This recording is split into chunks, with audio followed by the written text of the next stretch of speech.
Getting ready to get started. Give me a second, bro. We're getting ready to get started in 1 minute. I just gotta get a couple things situated and we'll get started. I got you on speaker. Want me to take you off speaker? I said I got you on. What's up, though? You say what?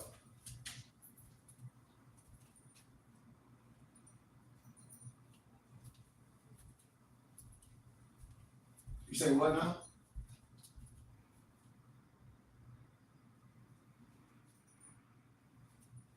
Hold on. I couldn't hear you. Hold on.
Yeah, man, I take you off though. But what's good?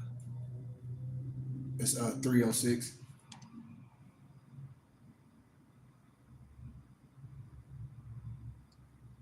No, I'm at home. Yeah, we finished, man. Like I usually have a schedule, and so you just have to let me know because I do group. I'll do it with groups or like, but I really don't have too much room to do too many one-on-ones. You know what I mean, bro? Because like I'll be super busy, man, and one-on-ones is gonna be like I can get you in with the group, and we go over that 3 days a week in civics class. So I teach that about land and trust and all that. But let me call you back, brother. Okay? All right, Islam to you. Tell your family I said peace. Yep, I got you. I'm not gonna forget, bro. All right. Man, peace, y'all. Apologies, man. My phones be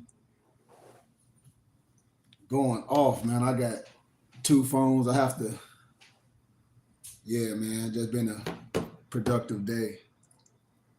Been a productive day. It's been a long day as well. I can tell you that much. It definitely been a long, long day, which I like my days long because I get up early. My days start about like 3:30 in the morning.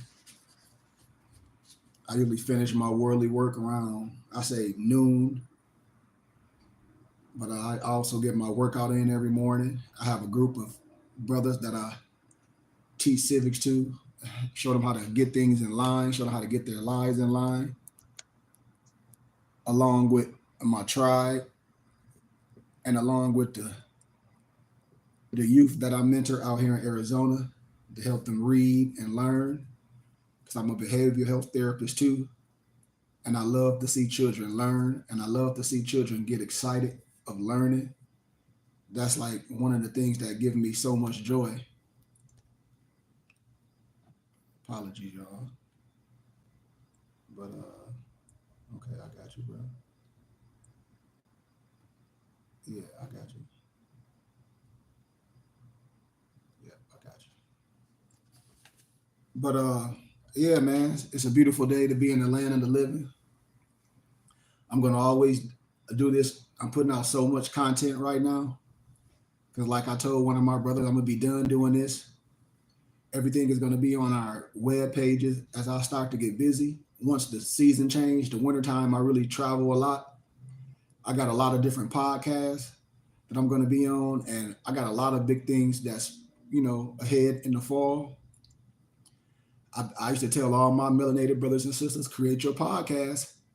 And now, and I can come on there and teach in certain ways because everything starts with a thought, and you should want to be on the ground floor. You should want to be on the ground floor when you get yourself right first, and then you get your personal finances right. So that's what I'm getting ready to do in this fall and winter as I begin to travel again. And I'm going to be on a plethora of podcasts I got lined up. I have my PR lady, man, and I've been trying to get brothers and sisters to be my PR person, but it fall on deaf ears. Now that I have someone and we getting booked, and a lot of things I'm going to be stopped doing. She's going to be taking a lot of my information and repackaging it. I got like 10 more books getting ready to come out. I already have 15 books that I gathered, compiled, and divinely prepared that's already out under my own publication, under A. Jelani publication company, which is in the name of my brother that passed, Akil Jelani Goodman Bay. So I like to do a lot of things in-house. And when I do things, I show people how to do it. And now that my life is moving and I'm starting to get paid a lot for a little, instead of it was vice versa, I was doing a lot at one point, getting paid a little. I have an IT person. I have a person that does graphic design and a lot of AI stuff. So they're taking a lot of my teachings and they're making them programs where you can just log on. I'm working on that right now. A lot of my workout stuff that I do is going to be a program where I'm not going to be doing it anymore. You're going to be able to just log on and do the workouts. So a lot of my things is going digital, and I'm so proud of that. That's where I spend a lot of my money and my finances. I put it into repackaging myself and repackaging my business and my teachings so it can be on automatic pilot, so I can start helping those people individually that really need the help. But it fall on deaf ears with a lot of our brothers and sisters. So before I get started, I just have to give so much gratitude to Arizona, to my professors that I had at GCU, and to the parents that allowed me to teach history and spirituality to them at the library, at Peoria Library. I teach every Wednesday early in the morning. And what really, really, really touched my heart is how I see all these youth and now these high school kids and these college professors now that they be so excited for me to come. They be excited to learn history. They be excited to learn spirituality. For me, that's where I get joy from, because I never experienced that in the city of Flint, Michigan, because everybody's so busy. Everybody want to be a rapper. Everybody thinking they're going to get paid. And once I moved, I've been in Arizona since 2012.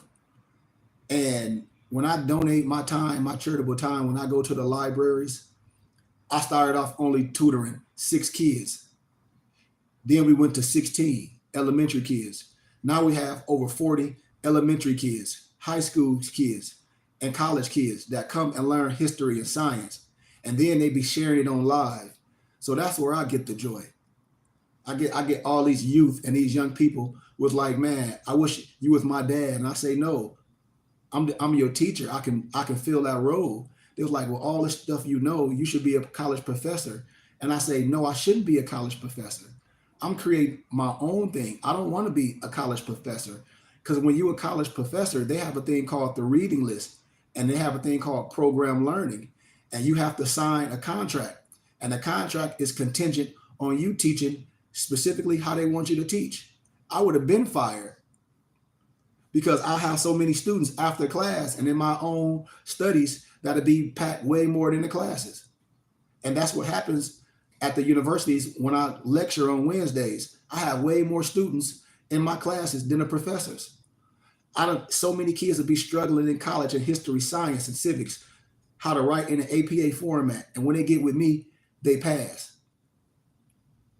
So I'm creating my own platform. I'm creating my own school. I'm creating my own spiritual house. I asked so many misnomer brothers, I said, have y'all ever read Powernomics? This is the first thing they said, yeah, I got the book. I said, okay, you got the book, but have you read it? I don't care about you just collecting things. It's an old Chinese saying, I forget the name. It'll come to me. And it's just how people just collect things. It'll come to me. And you never study it, and you never read it. It's an old Chinese saying. Let me see, can I find it? Let me see.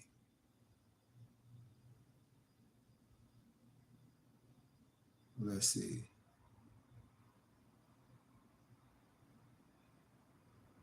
See if I can find it in my studies.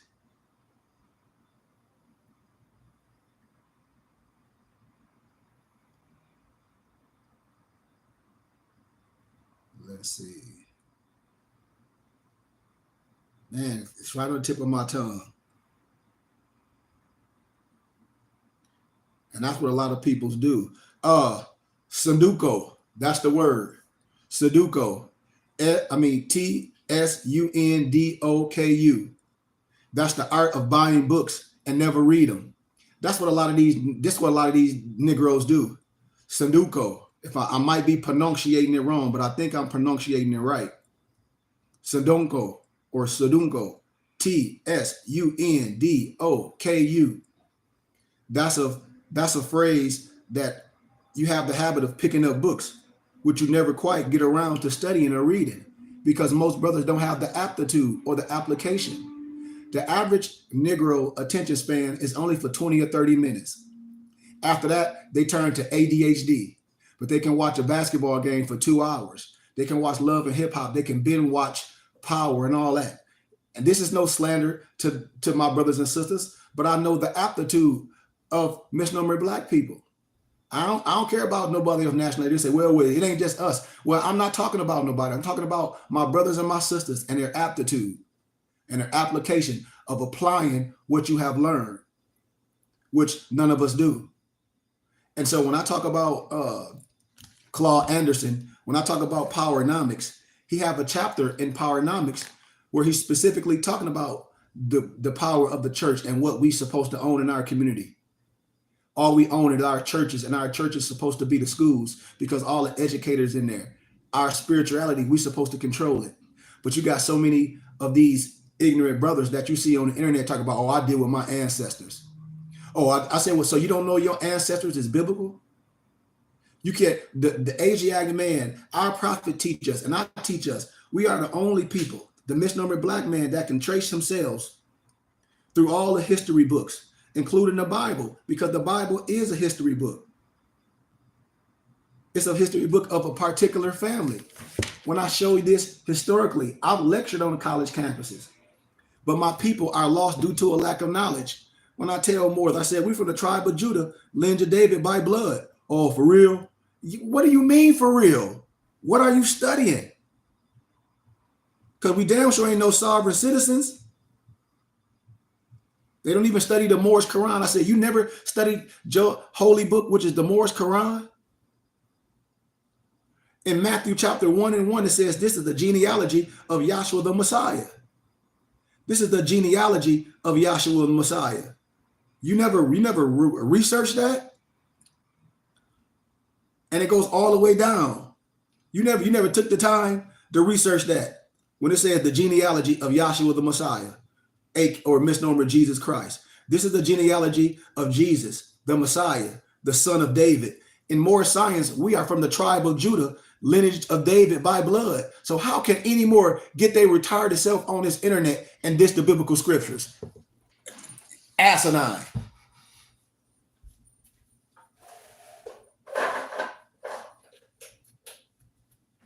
That's why the scripture says, obey your foremothers and your forefathers, and your lives will be long. But a lot of our brothers, they just lost and they angry because they don't study. And they get on it, and the first thing they say is talk about the white man, the Bible is some white man book. Who told you that? You've been miseducated. You've been miseducated. Even Farrakhan will tell you that Jesus ain't no European, or Alvin or trailer like. When you look at that false image of the Messiah, that's Caesar Borgia. Research Caesar Borgia. I'm telling you what I'm talking about, Caesar Borgia. And then it's another one, Serapis, in the European Greek, the Reconstruction era. But that false image of the Christ is Caesar Borgia.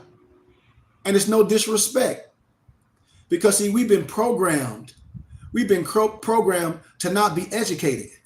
We've been programmed not to understand. When I ask them more, who are we? Are we from the tribe of Judah, lineage of David by blood? They say, yeah. I say, well, if that's the case, how can you diss the biblical scriptures, sir? How can you diss the biblical scriptures? Because this is the genealogy of Yahshua the Messiah, son of David, the son of Abraham. Even in the Quran, the Bible and the Quran have the same forefathers.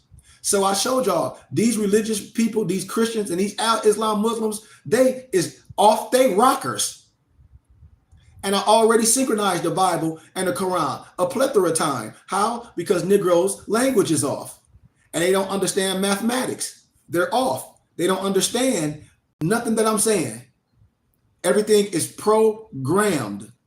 So if you are more, we from the tribe of Judah, lineage of David by blood, then you should understand the genealogy of Yahshua the Messiah. You should understand the son of David and the son of Abraham. You should understand that we from the tribe of Judah, lineage of David by blood. Abraham was the father of Isaac. Isaac was the father of Jacob. Jacob was the father of Judah. Didn't the Messiah say he was spring from the tribe of Judah? I mean, I don't lecture this a plethora of time. The misnomer black man, the father of civilization, proven by biblical history alone. What's wrong with us? But then you're going to say you the ancient one. How are you ancient and you can't trace yourself back to all history books and religious books? Some of these brothers is off their rockers. Abraham was the father of Isaac. Isaac was the father of Jacob. Jacob was the father of Judah and his brothers. Judah was the father of Perez and Zerah, whose mother was Tamar. That's why these misnomered black preachers don't want to talk about the Asiatic women in the Bible, because they have to talk about Tamar, Ruth the Moabitess.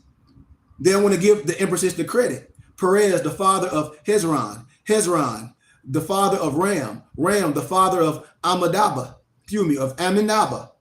Aminadab, the father of Nahshon, or Nashan. Nashan, the father of Salmon. Salmon, the father of Boaz, whose mother was Rahab. Boaz, the father of Obed, whose mother was Ruth. Ruth who? Ruth the Moabitess.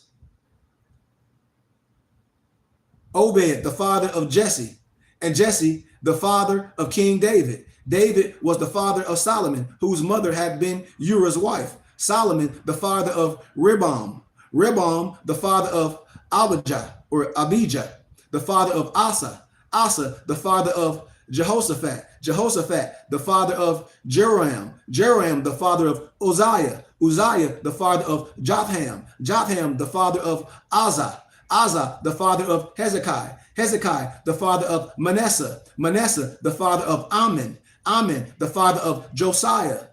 Josiah, the father of Jeconiah and his brothers at the time of the exile to Babylon. I mean, I can go on and on. After the exile to Babylon, then you got Jeconiah was the father of Shealtiel. Shealtiel, the father of Zerubbabel. Zerubbabel, the father of Abihud. Abihud, the father of Eliakim. Eliakim, the father of Azor. Azor, the father of Zadok. Zadok, the father of Akim. Akim, the father of Elud. Elud, the father of Eleazar. Eleazar, the father of Matan. Matan, the father of Jacob. And Jacob, the father of Joseph, the husband of Mary. And Mary was the mother of Jesus, Yahshua the Messiah, who is called the Messiah. I mean, these brothers that operate on hate, you need to run from them. It's so, the Bible talks about prerequisite books. Like the Bible tell you, didn't you read this in the book of Yasher? Look.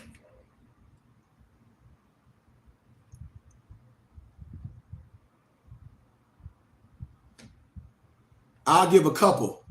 It'll take me too much time to go through this because I've done this a plethora of times. There's so many books that the Bible call as prerequisites. You know? It's too many. And then you let somebody say, oh, the Council of Nicaea took them out. I say, that's sad. That's sad. That's sad. Excuse me.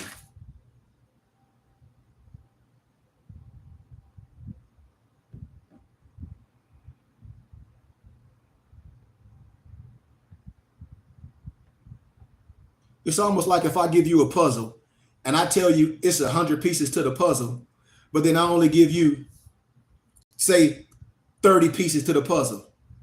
And then you come to me and say you put the puzzle together. No, you didn't. And then people try to tell you what's canon and what's not canon. I say, y'all messed up. That means you got a half of a story. And you got pieces missing. You know? You got so many. You got so many missing. And I know 14 off top it'd be too many for me to break down. It'd be too many. You got 7 apocryphal books. You got Tobith, Judith, 1 and 2. You got the Maccabees. You got the Wisdom of Solomon. You got Sirach. You got Ecclesiasticus. You got Barachu, considered as equally divinely inspired as any other part of the, and these what the Catholic study, because all the books of the Bible are good for edification. But these are all in the Jewish books. When I say my Jewish European colleagues going to agree with me, they laugh at black preachers and all that stuff because they take the science out the book. The Wisdom of Solomon, Baruch, the prayer of Azariah and the song of the 3 holy children, the story of Susanna, the story of Baal and the dragon. How you think all that stuff that they talk about in the Bible, where you think it come from? It just popped out. It's books in the Bible that they took out. The prayer of Manasseh, 1st Maccabees, 2nd Maccabees, Esdras, 1 and 2. The Apocrypha. And I'm just naming a few. It'd take me too long to do all this because I've done it before. I've done it in academia. When they try to say the lost books of the Bible, I say ain't nothing lost. It's nothing lost. It's nothing lost. They just took them out and drew off the breadcrumbs for misnomer black people to have us arguing. So that's why I give honor to all the college students and their parents and the youth that I study, that I have the pleasure to help study and learn. And as they be the future of the world, while we out here trying to hate on each other, while we arguing over man-made religion that most people don't even study. And I know it for a fact because the average Negro don't have the aptitude because they chasing too much. It's plenty scriptures that break down the genealogy of Yahshua the Messiah. It's so much scholarship as I've done a plethora of time. But see, my people are lost and destroyed. I'll give you a scripture. Watch this. I think it's Luke. And then I'm gonna show you how you trace yourself all through history books. I think it's Luke chapter 3, verse 1. Let me see if I can find it. Okay, now watch to a certain what a word that I use. It's in Luke chapter 3, verse 1. You can read all the way to 1 to 38, but you don't got to read that. I'm gonna stop at verse 3. No, yeah, I'm gonna stop at verse 4, but I'm gonna stop ahead of time because I want you to remember a name when I show you how the Egyptian, the Moors, all this is biblical. How these brothers, they say, oh, I don't believe or I don't understand the Bible, but I believe in the Metanether. Well, the Metanether is the Bible. I mean, we just don't understand how to read. We know things was beforehand, but once you start putting the story together, you be like, okay, this is talking about this. Our brothers just lost due to a lack of knowledge because their wisdom is a tittle and they want to argue. They don't understand that this is a genealogy, it's a family. When you read the Epic of Gilgamesh, when you read the book of Enoch, which a lot of people just talk about, but do you understand it? No. Now listen to this. Now in the 15th year of the reign of Tiberius, Caesar, Pontius Pilate began governor of Judah. Herod began tetrarch of Galilee. His brother Philip tetrarch of Iturea, and the reigns of the Trachonitis and Lysarians, tetrarch of Albini. So remember I said tetrarch, Tetrarch, Tetrarch. Okay, I'm teaching you. Now, Saint Mark, the Moor. Saint Mark, the Moor. Now watch, let me show you a picture. I'm clearing up all the stuff, how these people just be lying to you because they ain't historical of nothing. You see this? Y'all see this? I just broke that scripture down. That's the Tetrarch right there in Egypt, a Moor. I done been to all these places. That's why I be laughing. That's why I'm not dealing with none of these goofy Moors. Peace, Noble Dre Sean. That's the Tetrarch right there. That's talking about in Luke chapter 3, verse 1 to 38. Read it. I just broke down the first beginning scriptures. Let me read this to you. Pottery sculpture originated from Constantinople. The Tetrarchs or the Moors. That's the 4th century Egyptian art. 4th century Egyptian art. You see them with the fez on. You see they break their noses. 4th century Egyptian art. 4th century Egyptian art. That's why I laugh at our brothers and sisters. They off. When you obey your foremothers and forefathers, you live a long time. And the Bible came before the so-called Al-Quran. And then these brothers, oh, the Bible is some, no disrespect, some white man book. Dude, you off. You educationally, spiritually, scientifically, totally off. Totally off. And that's why I stay clear from a lot of those religious brothers. I stay clear from these egotistic maniacs that have a fez on, and then they act like they some Al-Islam Muslims while the misnomer Arab got you in slavery. All you got to do is look up the Arab slave trade. Look up the Arab slave trade right now. Look up the Islamic slave trade and see what they doing still in the continent of Africa, slaving misnomer blacks in the name of their Allah. I'm telling you what I know. No disrespect. That's why I be telling all my empresses when, like, I'm from Flint, Michigan, and ain't no disrespect. When all of Al-Islam brothers from the so-called Middle East, which it ain't no such thing as the Middle East, that took over your land and killed your brother because the son do the bidding of the mother. And that's what them brothers did. They went and made it with a different nationality of a son, and they had that offspring. They not the original man. It ain't no such. They're not the original Arab, A-R-A-P. They A-R-A-B, but they modern. And then I destroy their whole ideology from scholarship. This ain't no hate. The European will tell you that they're not the original Arab. Point blank. I told y'all, it's a book called The Arab by Bertram Thomas. He'll tell you the truth. That's why they put on blackface at a lot of their big events. When I be telling my sisters Abibi and Habibi, one mean beloved and the other mean black slave, and then they try to play a word linguistic game with you. My sister Isis know. When I used to go to the smoke shop and I know those misnomer Arabs there, and I sit have a conversation with them, they put their head down every time. Every time I come in, peace, inshallah, alhamdulillah, you know. I say, man, yeah, I get it, but you're not finna come with that pseudo doctrine that you coming with, because I show you that you modern and there ain't nothing ancient about you. No disrespect to no one. Our brothers and sisters, especially our sisters that gravitate to them brothers, I love everybody, but I say, man, they still lying to you. They won't have us. They know when I come what it's about. Because one of the words mean beloved, endearment, and the other one mean black slave. And they look at a lot of our sisters as black slaves. I bet you they mothers and they fathers and stuff don't like us. The ones that come from the so-called Middle East, because that's what they still enslaving our foremothers and our forefathers, and they doing it now. I'm telling you, I know this for a fact. I don't promulgate no Arabian, no disrespect. Or no Al-Islam, no disrespect, Islam. Because that's not more science. That's not. I'm a tasawwuf. I'm a Sufi. I don't deal with nothing outside of myself. Anything outside of myself is true shirk. Oh, okay. So if the Christian crazy, they think when they die, they're going to go to heaven. Well, the Islamic Muslim just as crazy. Why? Because he think he's going to die and go to heaven with 99 virgins. That's just as asinine too. So I be telling people, don't come to me with your man-made religious trash, because I ain't rocking with that. I'm not going to do it. We can go scripture for scripture, ayat for ayat, and we'll see. When I break down scripture for scripture, ayat for ayat, they ain't gonna want to do it.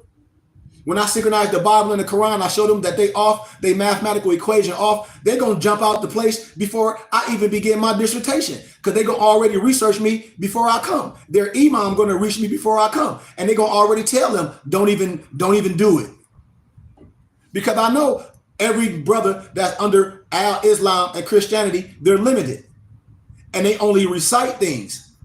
They don't understand etymology and transliteration. And we have to know that. They not know Islamic scholars just because they under a religion. They not know a first century Christians a scholar or Coptic a scholar in first century history, the Dark Ages, the medieval times, and linguistics. They're not. Just because of somebody under a religion, that don't mean you a scholar in that.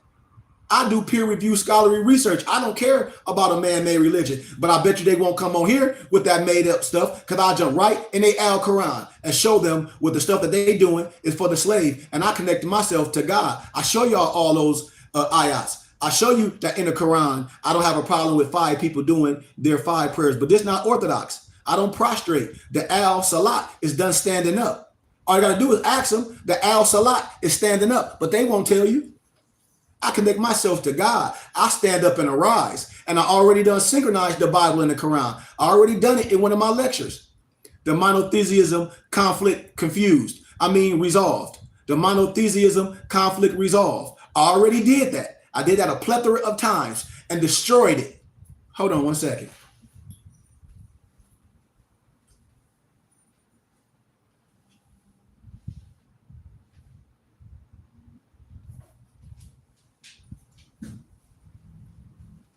And destroyed it.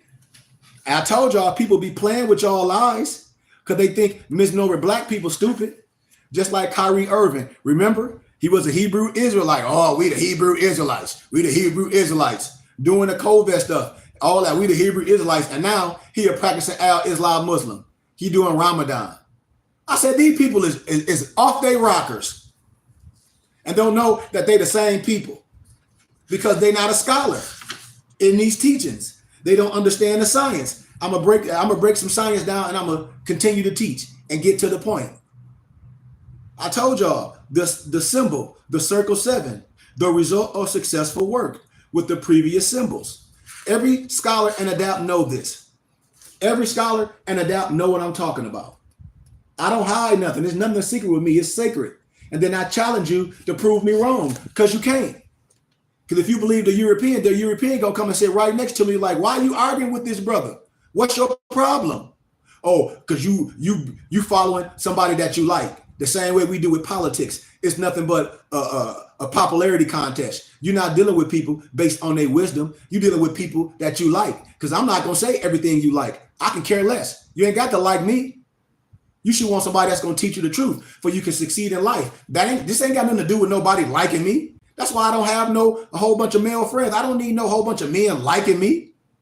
Well, that's crazy. I need soldiers. I need muftis to go out and spread the word. I don't need no Negro around me that get all personal when I correct them or when I say this is how I hold myself. Please. Most people are on religion, and I don't operate on no Al-Islam belief system. I know it all. I study it. I understand the triple rows, the Fatimid, the Paraclete, and the Jerusalem. But I'm not Orthodox. I'm a Moor. I connect myself to God. And so when I showed y'all that circle, which they like to connotate the circle 7, that's the result of successful work with the previous symbols. Because before you had the spoken language, you had the signs and symbols.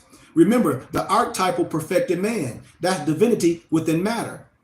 The mystery of that which cannot be contained within a progressively evolving containment. It's in chapter 1 of your Moorish Quran. The Hebrews call it in their tradition the Kabbalah, the mystery of the defiled life, the containment made solvent. When I showed y'all on Alicia's Levi book, Transcendental Magic, when one hand is up and one hand is down, what did I do with that book? Do I got Transcendental Magic over here? Let me see. Because I want to show y'all everything. Because I got to show you everything so you don't get caught up in spookism. 1 second.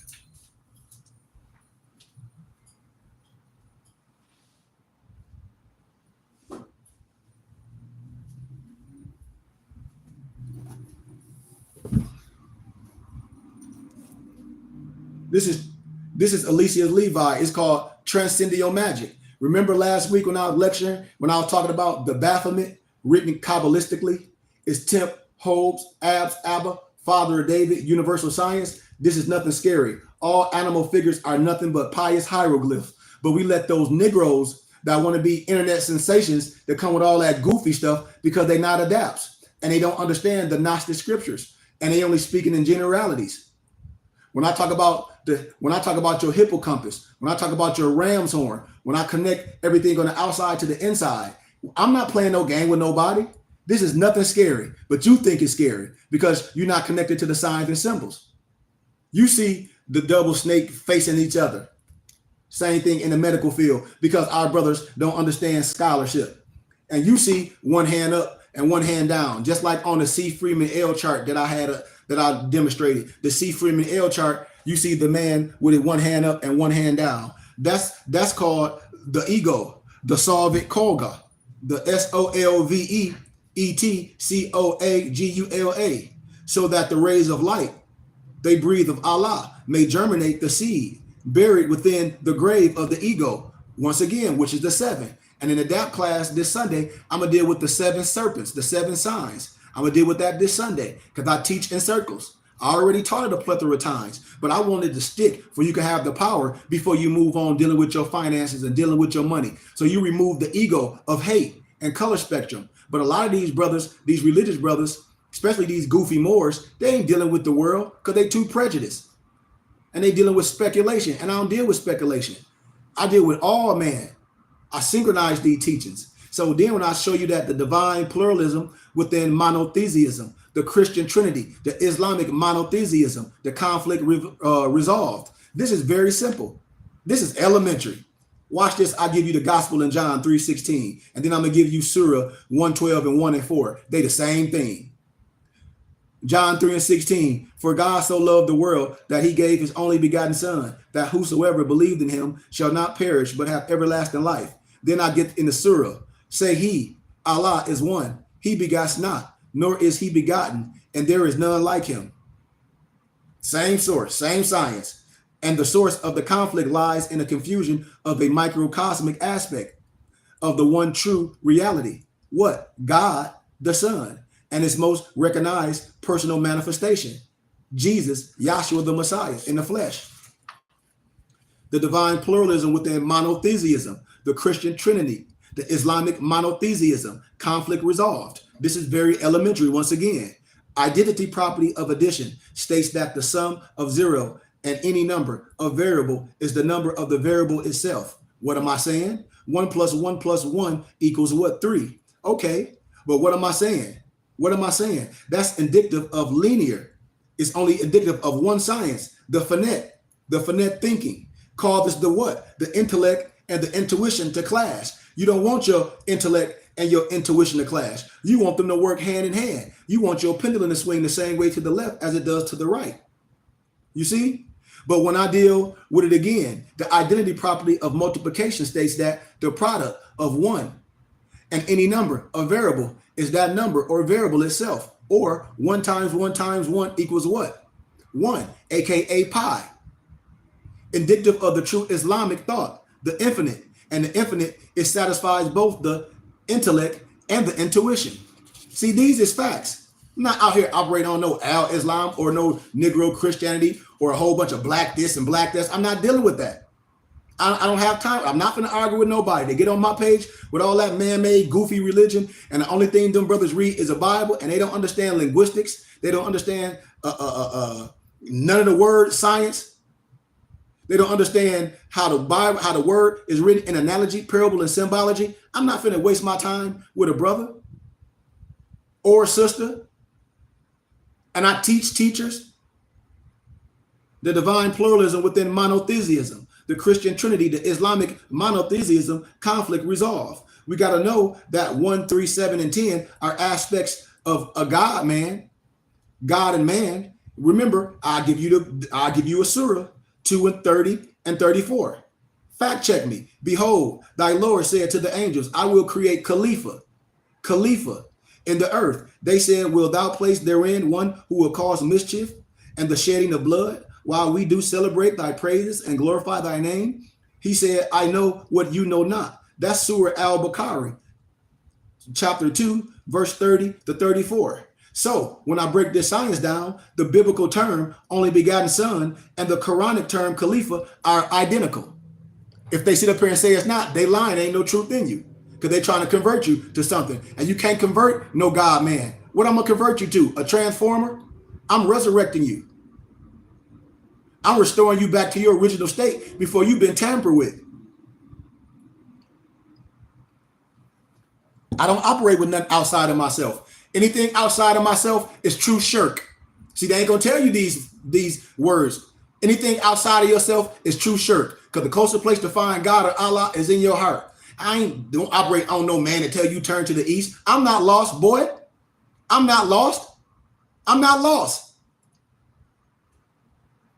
The authentic tradition maintains that Surah 2 and 30 and John 3:16 are describing the same event. If they sit up here and say it ain't no truth in them. All you got to do is shake their hand and walk away. Don't get in no argument and no debate with a person that is limited. That's a waste of your time. That shows that you just as ignorant as they are, because they want you to get into an argument or a debate. And I don't debate no Negro that should be a student.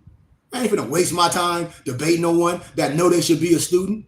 That shows that'll show that I'm not sure. I'm not debating no Negro that work all day, that don't study, and they are damn in a fraternity, in a Greek fraternity, especially these. And I love all my brothers, no disrespect. You can't come and tell me nothing and you in a Greek fraternity, because the Greek is a fraud. They be afraid to study George G.M. James, Stolen Legacy. Pick it up and read it. That's why our prophet said, be careful of these egotistic maniacs. They want to be a Freemason, and then they Greek fraternities. Man, go on with that, man. No disrespect to no one. You got to come about that lower house. And then the terms the word and the term earth, they are indicative of that which is created or manifest reality. The term God and Allah within this context are indicative of the timeless, the causeless cause that is beyond all manifestation, hence beyond all comprehension. And the term only begotten son and Khalifa, they refer to God, Allah's presence within his own creation. If they tell you something else, they lying, because all they do is recite. I don't give a damn about you reciting the same stuff over and over. It means nothing to me. The miraculous means by which this assertion takes place is referred to in your Bible as the Holy Ghost. Islamically is Baraka, Barakaa. It constitutes the authentic tradition, the line that unites what? Divinity and matter. If they tell you anything else, it's no truth in them. I'm telling you, symbols, numbers, letters, and colors. Numbers are universal language. Numbers are symbols of primordial thought forms, and thus are living things. Numbers measure vibrations. That's why Lil Wayne said men lie, women lie, but numbers don't lie. Thus they define and they differentiate manifestation. Numbers, maps, patterns. Patterns are the evidence, the shadow of the unseen reality. Remember, numbers are letters and are working tools to map the inner, the higher realms of experience. And you dealing with a whole bunch of goofies talk about, oh, I don't like math, I don't like numbers, I ain't read no lab book. Because I know, because you don't know Supreme Hika. You don't know how to use applied mathematics. So why would I even have a conversation or discussion with an idiot that don't know mathematics? Why? Why? That don't know how to circle a square, that don't know the circle and a square both have 360 degrees, just different parameter. They don't understand what the hex alpha is the graduation cap. They don't know that the fez is same or the same symbology. Why would I waste my time arguing with a person that's an idiot? Why? To scientifically investigate the unseen realities, the hidden causes behind manifest reality. Just like when I talk about the letter, that's the phonetic numbers. And when I talk about color, that's the visual numbers. When I talk about examples of numerical explorations, the average Negro don't know what I'm talking about. But Islamic scholars do, using the NAEQ6 code. In the Bible, John 5:1, I am the vine and my father is the husbandman. It's a clear indicator of the physical manifestation of the authentic tradition. And also by definition, it links to the phrase, what? 72-fold. Just like our prophet, 72. When you got Drew, Ali equals 72. I'll do that in a whole nother teaching. That's the phrase, the 72-fold lion, which has the numerical value of what? 231. Of the white tincture, of the alchemical philosopher's stone. Fact check me. I'm telling you, just like when I was breaking down, this right here, Sexual Magic by Pascal Beverly Randolph. He was an Asiatic, half original born in 5 Points section of New York City. Of New York City. He traveled widely, studied in Egypt, Europe, and the Middle East. Even Adam Blavatsky, all of them studied from Prophet Drew Ali. I'll show you, and they give credit to the Prophet. That's why I'd be laughing. If all these Europeans and these ones that travel to the East, if they were in the flesh today, they'd be sitting under my feet. They'd be sitting under my feet. When Alice Crowley took the science, he just regurgitated. This is a picture of Pascal Beverly Randolph, right here. Right here. Right in your face. They take the science and they try to switch it up to keep you away from it. And I ain't even going to read what he said. Here go Aleister Crowley. He dressed up like the Asiatic man with all the signs and symbols of a master craftsman. All he did was take the science and reverse it. But the art of war is understanding how everybody operate. I ain't afraid of no ghost. You ain't nothing but a ghost. If they was in the flesh, they'd be quiet under me because they only 32 degrees. I told y'all I'm 99 degrees. This ancient Moorish rite. This ancient rite of Memphis and Mizraim. And I'm anointed and educated and consecrated. I don't care what no Negro say about me. I travel all over. All over. When I tell people black according to science means death. White means purity. Purity means God. And God means ruler of the land. And when I say in this context, just like when I talk about civil mortis, what you mean, Sheik? If according to science and law, which I'm made from science and law, black means death. And if your reparations is wrapped around in law, why in the hell would you go in the arena of law talking that black stuff? Do that make any sense? All that pro-black stuff, all that I'm from pro-black this. Dude, clearly, I don't care if you got a degree in psychology or dealing with kids, clearly something is off. You can't take that in no court of law. I can take this with a person that's not a Moor, that don't understand nothing about religion, but just understand about history and nationality and the amendments, 13, 14, 15 amendment, and say, dude, this dude is telling you facts. Y'all the ones that's lost with all that pro-black stuff and people with their speaking points, with that straight out of Africa stuff. You know? I'm not here to argue with no one. I broke down, I showed you how Moor was spelled all through different history. This is an economic story.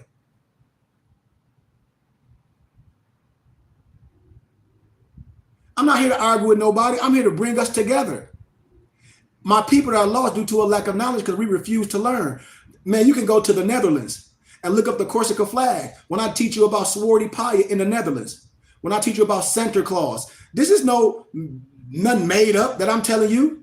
If it was made up, how could I graduate from college from Grand Canyon University with a dual master's degree in first century history and religion with a minor in linguistics? How? I would have failed out. And I show y'all my degrees. I showed y'all on here and in first century history and Christian studies. How? If I was crazy, if I didn't know what I was talking about, because I show y'all my degrees.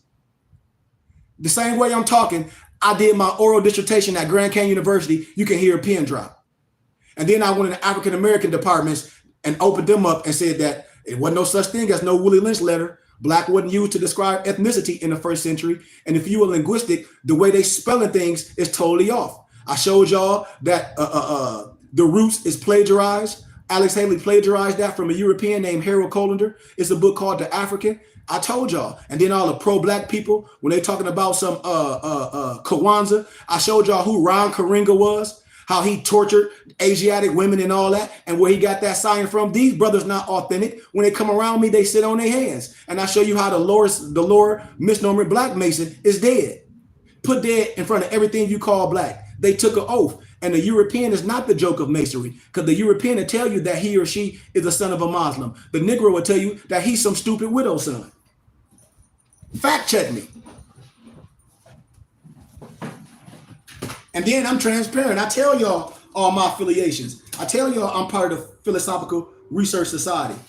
I haven't took no oath, but I'm educated. And that's like I be telling people, y'all think all great men just fell out of the sky and been wise? Or so you think Noble Ali didn't have a study? You think Noble Ali went under the Masonic cloth? I ain't say Freemason, because there's only two thought processes in the world: theology and masonry and mathematics. Or you think Abdul Hamid Solomon just fell out the womb all knowing and didn't study? You think Deuce Muhammad Ali didn't study? You think the Black Hitler of Harlem didn't study? Abdul Hamid? Look at these people up, what I'm telling y'all. We had great men of renown. And then a lot of people came from under our prophet, like Father Divine and Daddy Grace. They just took the science and ran with it. And then when you have a brother like this, and today I have real degrees. This is my degree in business management. This is my undergrad. I have a bachelor's in business of administration from one of the hardest universities in Michigan. It's called Cleary University in Howell, Michigan, where the Grand Wizard of the Ku Klux Klan stayed. When they pulled me over and they saw my affiliation, they had to identify themselves to me because all of them are Freemasons. They study under the Quran. Put an L in the Quran. I done showed y'all all this. Here go my dual master's degree in Christian Studies and First Century History and Religion from Grand Canyon University.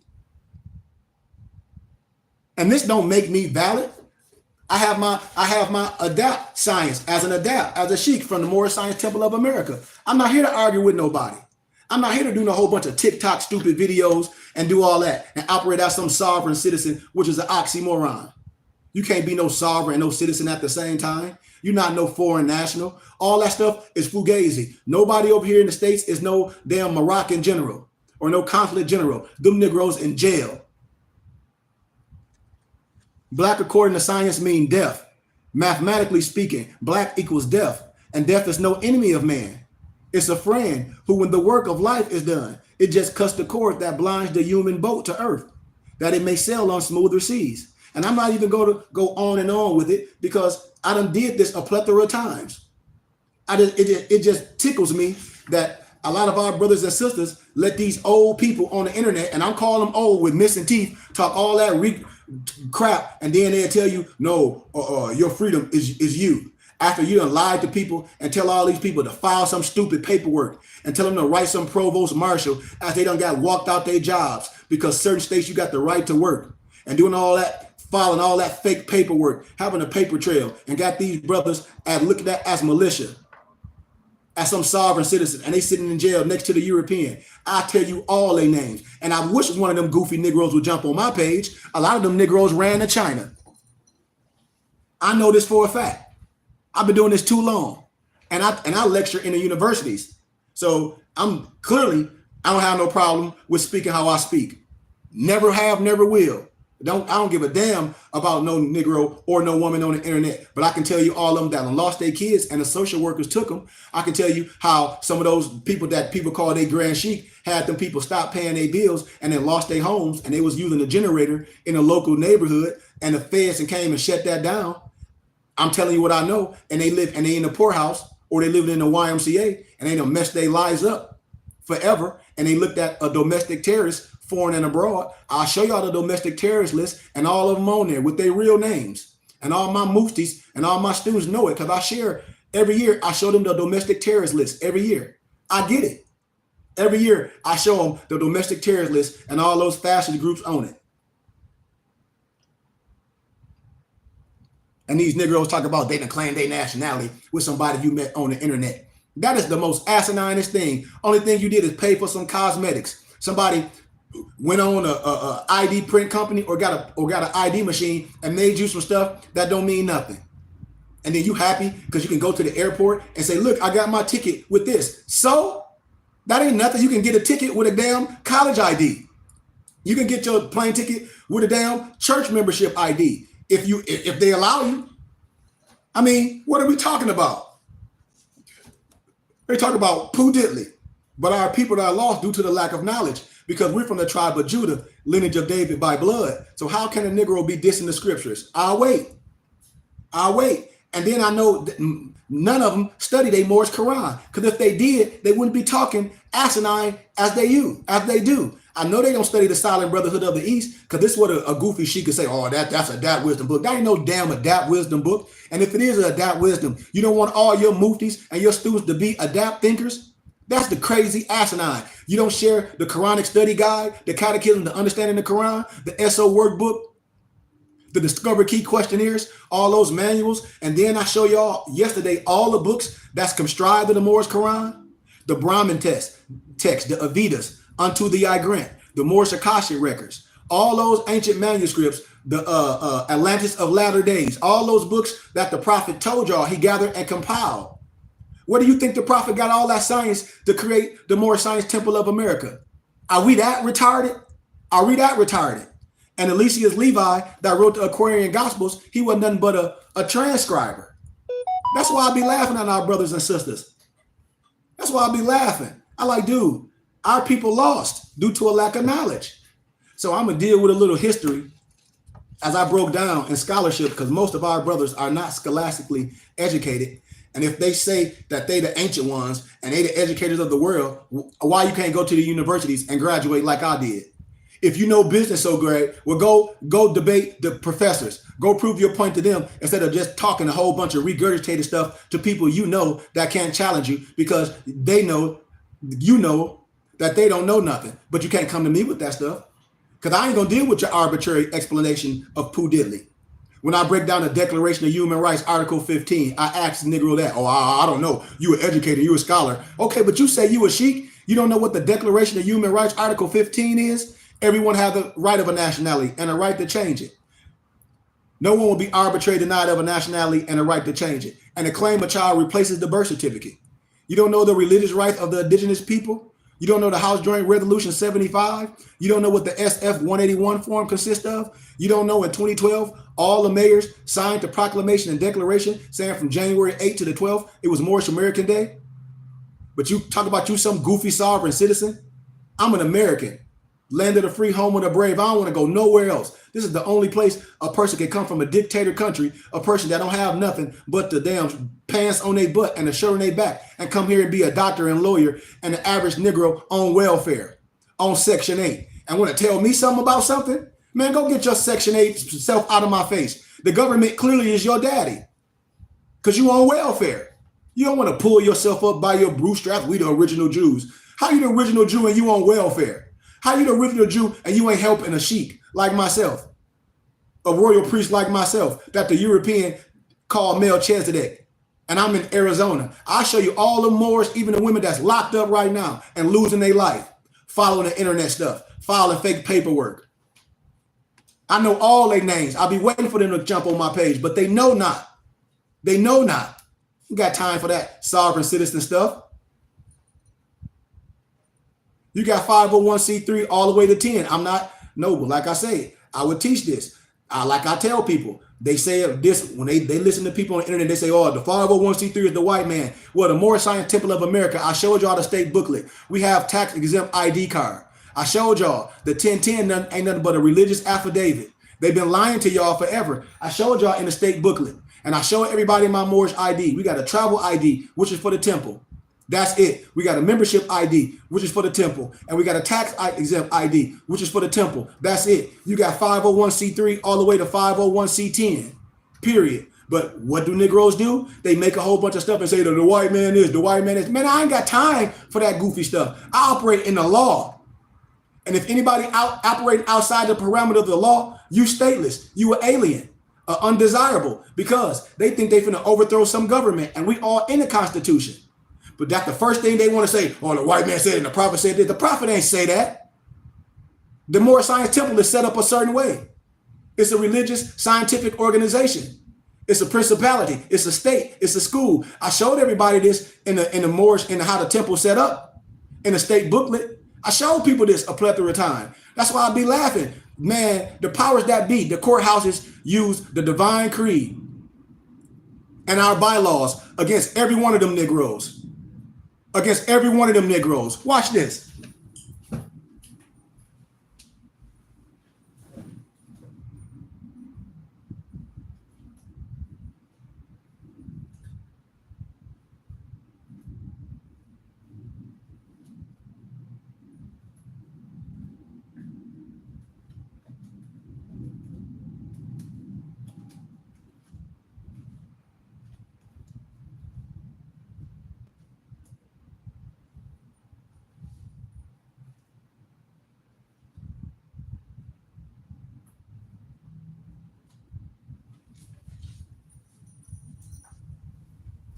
This right here be burning them Negroes' fingers up. I told that's why I listen. If we would go to church and give donations and send our kids to churches, and when I go on these lectures and when people ask me something, I say, man, send a donation to Cash App $KG Bay, and then give me your email. I'll send you literature, for I can build your library, so you don't for a person won't be jumping to person just because it sound good, and they don't and they not part of the temple. They don't know how the prophet set the temple up. I start showing y'all paperwork from the CCRD, which is the County Clerk Recorder of Deeds, telling you that the 101099 is just a religious affidavit. While these lying Moors be walking around here talking about that's some trust fund at the end of the rainbow. You a liar. And an 8822 number. That ain't nothing. You can look up certain things in the Library of Congress, and then they stripped it. That ain't, I mean, if you're a religious organization, that means you don't pay taxes. That ain't no Moorish things. All religious organizations, they don't pay taxes. They're tax exempt for the federal government. Religious, scientific, charitable, and donation wise. These Negroes be lying. It ain't no law specifically for no Moors. And when they talk that consular court, dumb stuff, here go the law of the consular courts. If a U.S. citizen kill a Moorish American, or vice versa, if a Moorish American kill a U.S. citizen, that Moor is going to be judged in the same parameters as that U.S. citizen. That's a fact. If anybody get on here lying, try it and watch they be in jail. And I start telling you all them Negroes' real name that's rotting in jail right now. And they all got court-appointed attorneys, but they talk about they know the law. Well, why you got a court-appointed attorney? I'm telling you what I know, right? This tell you how the temple is set up right here. This tell you how the Moorish Science Temple is set up right here. And then the brothers that put this together, I ain't gonna say their names, but when you read in the front, I know them too. And that Negro got locked up trying to fall false taxes, but then try to tell you that the Moorish Science Temple and Moorish is exempt from taxes. Well, why you showed all your people how to file fake taxes and got them all in trouble and use a whole bunch of old people? I give y'all the precedented law case. All my members know it. That's why I'll be laughing. I'll be waiting for them to come on here, but they know not to come. And them Negroes was in Chicago. You got a whole bunch of Moorish Science temples in Chicago, and them Negroes don't even deal with each other because they act like Crips and Bloods. It's only one temple. It's only one prophet. Them Negroes want to be somebody God. They retarded, and that's what Negroes do. Negroes gonna X each other out. It's only one prophet. It's only one temple. It's only one bylaws. It's only one bylaws. It's only one. And right here, it tell you how the temple is set up. And these Negroes just be going day to day, just lying. It's like, it's crazy. And a lot of these people are upset because I speak the way I speak. I don't care if nobody like my candor. That don't mean nothing to me. Clearly don't mean nothing to me because a Negro don't like my candor. Whoop-de-doo. Means nothing to me. You know?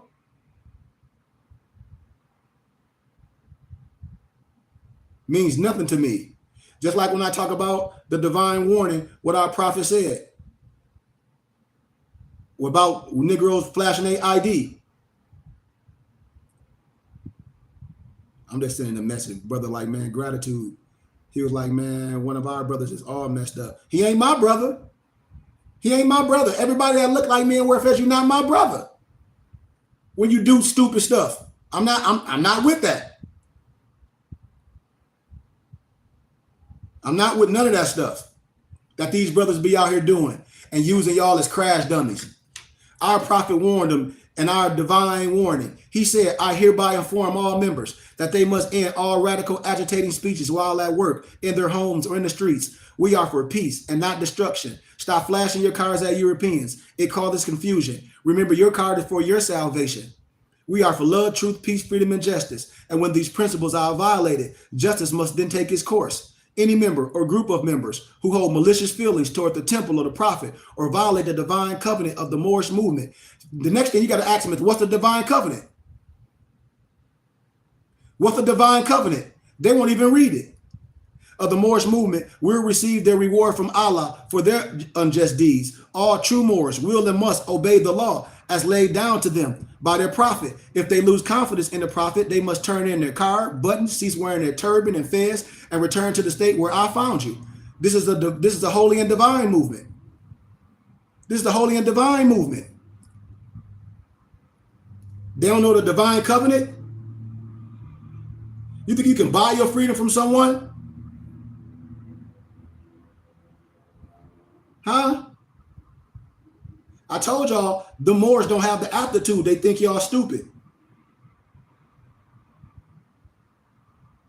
No one can nationalize you or denationalize you. It'll change you from the descendant nature of your foremothers and your forefathers. I told y'all, man, this right here, which I call a dictionary, them Negroes, they won't even read it. When I had my temple out here, these Moors, we're gonna have such and such come out here and do this. I said, I'm not gonna pay no lying Negro no money for them to come lie. And I have it all, and I converted this stuff to PDFs for you can download it on your tablet, so you don't have to go to Amazon. You can get it from me for donations. Like today, if you want this downloaded to your phone, or you can go to Office Max and Staples and print it and bind it, and it'll be printed and binded just like this. It'll be printed and binded. Office Max printed and binded. They might put it in 2 books because it might be too big. You can get this for me for a donation today of only $45. It's $100 on Amazon. You should want the paper. You should want the book. And then you can fact check anybody. It's right in the introduction. That's why I said, man, I'm almost done with this, because brothers don't like to use their money for wisdom. They like to use their money for niggerly stuff. And then these Moors talk about they want to expatriate from some de facto government. You don't know what expatriate mean? When you expatriate from the government, who do you have affiliate with? What you will be if a domestic terrorist abroad, right here at home. They lying to y'all. That's what they'll do. Yes, we under the craft. Yes, I went through the shrine, but I'm not a Shriner. You have to go through the shrine. You have to know what I'm saying. Our prophet went through it. You have to understand what I'm saying. You have to understand that the masonry, I'm talking about the African Hika. I'm not talking about no Freemasonry taking no oath. You got to be initiated. How did our prophet travel? I show y'all this over and over and over. No one just had no wisdom. They had to study from other great men. But this ain't no Freemasonry. This ain't taking no oath. This is a brotherhood. How did our prophet travel? Our prophet traveled by the compass and square, the same way I did. In your Moorish Quran, chapter 5, we use the compass to keep all our carnal desires under control. We pick up the square to straighten out all the crooked places of fallen humanity to make the corners of our conduct square. How did our prophet once travel? Through the Masonic order until he became a noble, then enter Islam. We have to travel through the Masonic order. I ain't say Freemasonry. I said the Masonic order. You have to understand what I'm saying. If you don't understand it, then I ask everybody, look at Masonry and go into the Masonic halls, which a lot of y'all would never be invited in there. I just know this because I'm 99 degrees. Every book on their table is the science books. And when you look on their skirt, everything is Egyptian science. And then when you look at their fez, they got Islam and Mecca, the European. And then I showed y'all the film. Go on YouTube and pull up celebrating Noble Drew Ali's 135th birthday. And then go on my page with when I'm saying celebrating Noble Drew Ali's 135th solar return. And watch it. And watch it. These Europeans know that they sons of a Muslim. The black people play with y'all. And it's a European. I know the European. He's a Scottish Rite Mason. He laughing at all these black Masons, all these Muslims that call themselves black Muslims, and trying to say, how y'all act like y'all don't know who the prophet is. Hell, you can go on my YouTube page and on YouTube and pull up Founders Day 2015 when Farrakhan giving credit to Noble Drew Ali. Then the old man get up there and contradict himself. The first time I saw the fez is when Fard Muhammad. So you a lie. And then you contradict yourself. And he said the first time he saw the fez is from his sister-in-law brother, because he was part of the Moorish Science Temple of America. And then you can start piecing it together. You be like, well, you say the first time you saw the fez was with Fard Muhammad.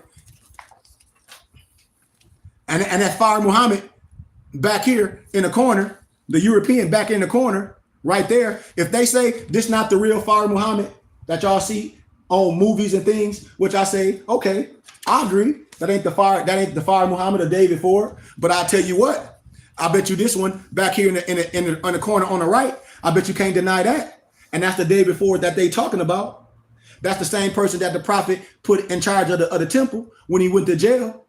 And see, and then they started looking stupid because the prophet was before all these. Y'all got to get time periods in line. It'll start fact checking them Negroes in a drop of a heartbeat. And then you see Elijah Poole Bay with the fez on. Then you'll start seeing Elijah Poole Bay with the fez on. And then them Negroes, the star lying with the drop of a heartbeat. And all this stuff was done. They did this in the temples at first. And then I deal with all elders because this was written and sent to all the students in the ministry of Islam in the wilderness of North America by Elijah Muhammad, servant of Allah. It was first passed out January, February, March. It was April the 2nd, 1936. And then they reissued it in January the 18th, 1963.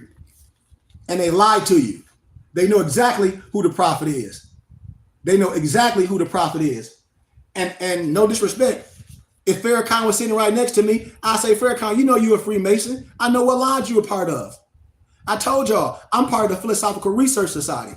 I'm 99 degrees ancient rite of Memphis and Mizraim. I ain't took no oath. It's my wisdom that allowed me to do this work. You have to be anointed and consecrated. How else? You have to be knighted per se. These books don't mean nothing. It don't. And then I tell you, does it mean that a Moorish American should seek to become Masons and Shriners? Absolutely not. I just told y'all, I am the shrine.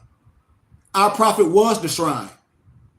We are initiated in wisdom, just like if you play sports. You got to get initiated to go through the ranks. What? You ain't going to play varsity if you ain't go through the ranks. If you ain't good enough to play varsity, you're not going to get a scholarship to go to college if you're not good enough. And you damn sure ain't going to get drafted to the pros. That's a form of initiation. When I teach martial arts, I teach Wing Chun, sticky hands. That's a form of initiation. In martial arts, when you go through the rank of different belts and gulps, and then you start getting dual ranks, like the belts becoming a dual red and black belt as it start going on. When you get to a black belt, that just means you're ready to learn. That's it. And all my muftis are ready to learn. My tassel is just 18 inches from my degrees of understanding. There is no longer any need for no one to be no Freemason. Don't y'all know in the Bible? Let me show y'all the analogy which all lower level European Masons know. Prince Hall ain't nothing but a slave name. That ain't nothing but a fictitious character. If they sit up here and come on here and say that, I'm gonna destroy their whole pseudo mess. Jesus died at 32 degrees. They say 33. That's what they want to say. Okay, well, in meteorology, what do water freeze at? 33 degrees, 32 degrees. That's snowman wisdom. It ain't no science in that. None. If they get up here and say it is, they lying. I'll be waiting for this Negro I went to Flint, Michigan with. He on Facebook and he put all his Masonic pictures on there, and he a Christian minister in a church, and he a liar too. They'll lie to you and know they practicing Muslims. Because the lower house, they practice Christianity. When they get to the highest house, they practice al-Islam. And they practice what? Al-Islam, outside Islam. And the word is assalamu alaikum. Why you think Islam and Mecca and all that is on their fez? They'll lie to you in a drop of a heartbeat.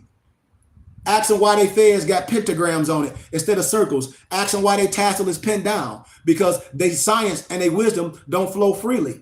360 degrees. And then the empresses, which they call themselves the Eastern Star, they'll lie to you too. And they won't tell you that they under the DAR, which is the Daughters of American Revolution, that came up with the marriage license. That ain't nothing but a contract. And you don't have to go to the government to go into a union with no one. All you need is your sheik to make it right and sign the proper paperwork. I'm telling you what I know.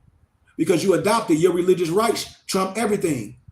These is facts. Your religious rights trump everything else. But all these brothers talk about, I roll solo. Good. You ain't nothing by yourself. And so when they ask me, when Moors be coming around, I want to be a Freemason, and my professor was laughing at them, they're like, you got a sheik right in your face. That's not only educated, that's not only consecrated, but 99 degrees. That's a free Moors right. And you keep disrespecting this man, talk about you want to be a snowman, Mason. There's no longer any need for this because the prophet, and I gave you 32 and 33 degrees in your divine instruction. When I placed the tarba and the mithra, which is the turban, on your captor, which is the crown, and I give you the science. Who amongst Rome entered al-Islam by practice? Negro Masons. European Masons. At what degree? Only 32. I mean, it's just what it is. It ain't no disrespect. Our science is Islamism. It's not Al Islam. It's not. Islamism is universal law and harmony with self, resulting in peace, not submission. The science and study of self-mastery, that Allah and man is one. It ain't no disrespect. And a lot of Moors, they are Islam Muslims. And I don't have a problem with you doing 5 salats. But see, in your Quran, because the Quran only make its law, it's the al salat is done to standing up. And they know it. And I done gave the ayats. The reason why I say I'm a God, because in the Quran, they knew it was going to take a slave to go out and doing all them prayers a long time. That's your rest time. If any line Negro, Mason, or Islam Muslim get on here, they know not to. Because I get your books. I use all your books. I don't got to go in nobody else's book. I don't got to go in none of the ancient teachings. I don't have to pull out no ancient manuscripts. I don't have to pull out the Brahmin text. I don't have to pull out the Avistas. I don't have to pull out nothing.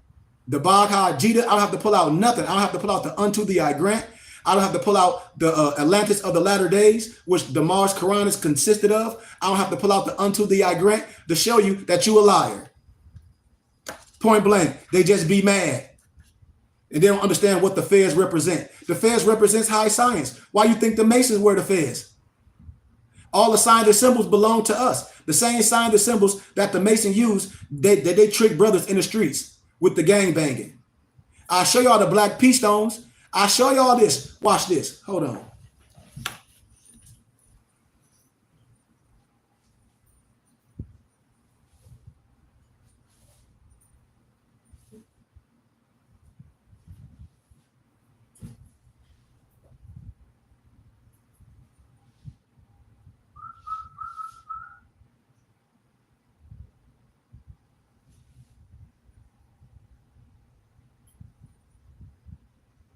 You say what, bro? Probably not. I'll probably do it tomorrow. No, not today.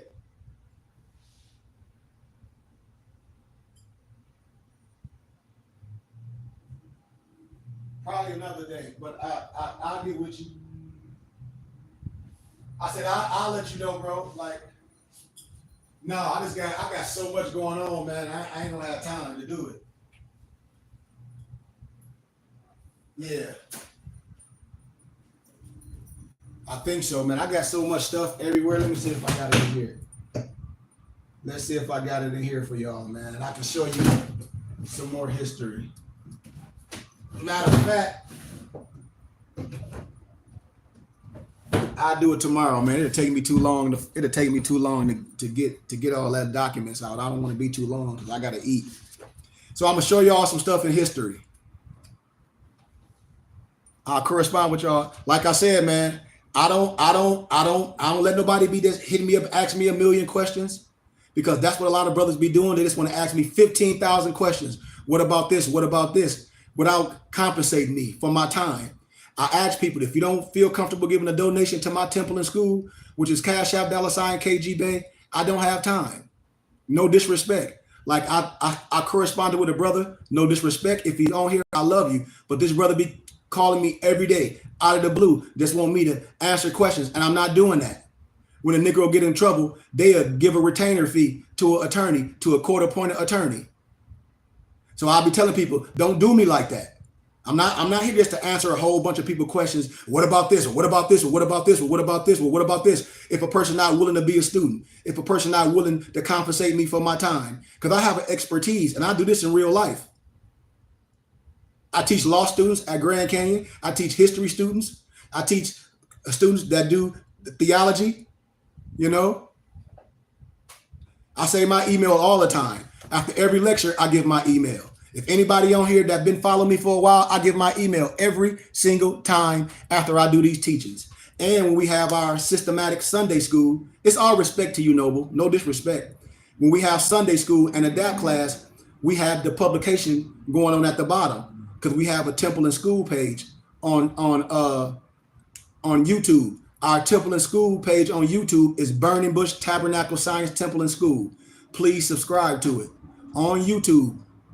subscribe to it. And I have systematically class every Saturday at 10:30 a.m. AZ time zone. I have adapt and history class. Every Sunday, I have Sunday school. And then every Friday, one of my muftis, we do a book reading. But I do give my email. I'll give it to you here, but please give a donation to my temple and school.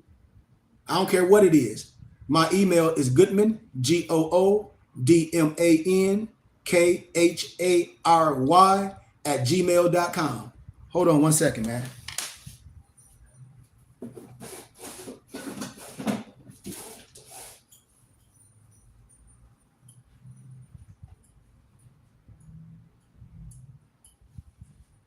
Say what, bro?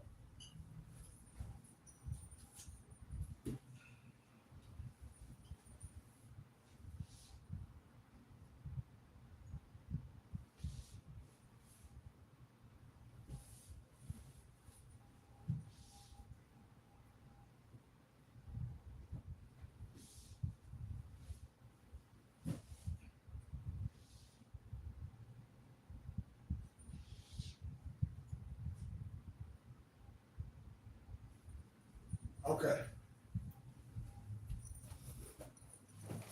And I tell people usually most questions that a person have, I already done answered it on here. If you go back to my any of my lectures on here, I got a plethora of lectures on here. I got over 1,000, maybe more on here that I done answered mostly all the questions that a person have. No one can nationalize you. Get that out your head. You're not no sovereign citizen. It ain't no special law of the Moors. You ain't finna expatriate yourself from this de facto government. You would be stateless. All that stuff is criminal behavior. You're not no sovereign citizen. We don't drive without license. None of that. We just been misinformed. Well, not we, a lot of brothers, because this Moorish science has become popular because they think we a group of people that don't pay taxes. That's the only reason why people be want to be Moors. Talk about, I need to claim my identity. Can't nobody on this internet claim your identity. No one. Only thing they can do is make you a Freemason. If them Negroes can make you a Moor, tell them to make a Sudanese, a Chinese. They can't. They can't. And most of them don't have the aptitude. I have a full library where I offer everything for donations. I convert everything to PDFs. I have over 1 million books and documents in my digital library. I have over 1 million books and documents in my physical library. I have 2 book companies. The first company is mypdfbooks.com. That's books with the Z, where you can download all these books to your tablet or your phone when you travel, and you don't have to travel with a whole bunch of books. And then my sister company is bindedbooks.com, where we print and bind expensive and rare books that you could compare to Amazon and be like, damn, Amazon charged $1,000 for this book? Yes. And then when I ask brothers and sisters to give donations when I'm lecturing and we all look up the books, like I said today, a person can get this book PDF for only $40. And you go to Office Max and Staples and bind it and print it. I'll be showing more expensive and rare books that can get you in correction because these brothers are lied to you. So I got a couple more minutes and I'm out of here, man. I'm out of here. When a lot of our brothers and sisters, they diss the biblical scriptures because they clearly not astute and they don't have the aptitude, when clearly we're from the tribe of Judah, lineage of David by blood. And when I show you the Asiatic misnomer black man is the only person that can trace himself or herself through all time, through all history books. The Bible is a history book. All you have to do is get another book called The One World Tartarians, and I'll show you about the Tartar people, which is the Moors, and the European agree with me. I done showed you all these books. All these books is by Europeans, and they laugh at black people. They literally laugh. They're like, well, this brother is an educator. He's showing you. That's why I have no energy just trying to tell a misnomer black person something or a person straight out of prison. The only thing an ex-prisoner can tell me is how not to go to jail. And clearly, you ain't that good if you got caught. So can't no Negro in prison tell me a damn thing. I don't respect that. No disrespect. We ain't just no gangsters. We don't want your kid to be no gangster. You want your kid to be all that he or she can be, to understand who they are in real life, and not to be no Negro, black, or color, or African American, which are misnomers, because black has no standing in law. I got ancient books. I got rare books. I got books that cost hundreds of thousands of dollars on Amazon that I've converted to PDF. You can download on your tablet, or my company will print and bind it for you. or you can go to Office Max and Staples and print it. That's why I say my people are lost due to a lack of knowledge because they refuse to learn. They will spend their money on stuff that makes no difference, but then want to ask me a whole bunch of questions. And when I get on here and lecture, they ask me 15,000 questions that don't even be in the context of what I'm talking about. And I tell people, it's the way they're going to have to deal with me or don't deal with me at all. I do not mind saying that. We don't do the European like that. We don't do the teacher that miseducated your kid. You don't do the prosecutor attorney like that. You don't do the court-appointed attorney like that. Negroes don't be having no questions. All they do is say, yes, sir. And I say, well, do you know what habeas corpus mean? Do you know what quid pro quo mean? Because I know all the Chicago Law Review. I know precedent of law cases and doc numbers and Free Information Act. Well, before something going to happen, I'm going to tell you what's going to happen. And whoever dealing in the arena of law going to be like, whoever you talking to, you need to keep talking to him. I'm telling you what I know. So let me deal with a little science and I'm out of here. When I talk about the Negro question, part 4, when Negroes be talking about, oh, I don't believe in the Bible and the Bible is some white man stuff. You a fool. You a fool. That means you a slave and you can't trace yourself to no history books. I already told them Al-Islam brothers, they not, and the misnomer Arab, they not original Arab. Because the original Arab is ARAP. And I get the old dictionary from Vladimir Dale and I'll show you the definition of an Arab. And they'll sit on their hands. And they'll sit on their hands like they do every single time. Because ain't nothing ancient about them. No disrespect. And them brothers want to be assimilating with no disrespect with the pale Arab. No disrespect. Because I don't have no disrespect on no one. I'm just telling you. And then I'll show you the African slave trade. Of the Islamic slave trade. Or how they enslaving your brothers and sisters in Africa right now in the name of Allah. No disrespect. And our women run to them. And they don't know the difference from Abibi and Habibi. And they'll say, well, they both mean the same. You a lie, there ain't no truth in you. One of them mean beloved. The other one mean black slave. They mothers and stuff don't respect you, but they'll sleep with you. I know this for a fact. Because they think you a slave. I know this for a fact. I know this for a fact. I'll be waiting for the pale Arab to come on here. I don't have no disrespect for you, but you ain't finna get on here and regurgitate no lies because I'll deal with all your ayats and I'll show you what I'm talking about. So let's deal with the first century history where you can trace yourself all through the religious books. When these misnomer black people don't understand that they are the original. When I showed you in the Bible in Luke chapter 3, verse 1 to 38, but you don't have to go all the way to verse 38. When it talks about the Tetrarch, when it talked about the Tetrarch in there, I showed you what the Tetrarch was. I showed you pictures of the monuments of the ancient Tetrarchs in Egypt with their fez on and they broke the noses off of them. The Tetrarch, the Moor. And then you can get it in the One World Tartarians, it show you that they Moors. I mean, we just lost. So I'm going to show y'all pictures because I got a little bit more time and I'm out of here. If y'all like the teachings, send a small donation to Cash App $KGB. If you don't, it's all good. Because I'm not here for popularity. I can care less. I'm popular in real life with real educators. I do this in real life. I have a real movement. I travel all over. I'm getting ready to go back to my home state. Then I'm going to California. Then I'm going to Vegas. I don't care about teaching no Moors. I teach real people in real life. Then I'm going to my Ethiopian, aka my Abyssinian people, my Twahedo people, and teach them. Then I'm going to deal with another group of my people that deal with metaphysics. And I get taken care of because I help them and I build their children's library. I help people study and read. I'm a licensed and professional behavioral health therapist in real life. In real life. So I showed y'all this earlier. This is James Anderson, 1911, The Riddles of the Prehistoric Times. This little black Welshman, because in the Netherlands and in Europe, all you have to do is get a book. Well, it's 2 books by David McRitchie. It's called The Ancient and Modern Britons. I have those books available for you PDF. The Ancient and Modern Britons. Not no ancient blacks. The Ancient and Modern Britons.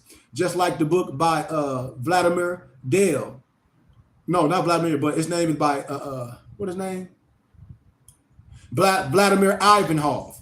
Vladimir Ivanov. It's a book called Russian Icons. Look it up on Amazon. It's by Vladimir Ivanov. That book probably cost stacks.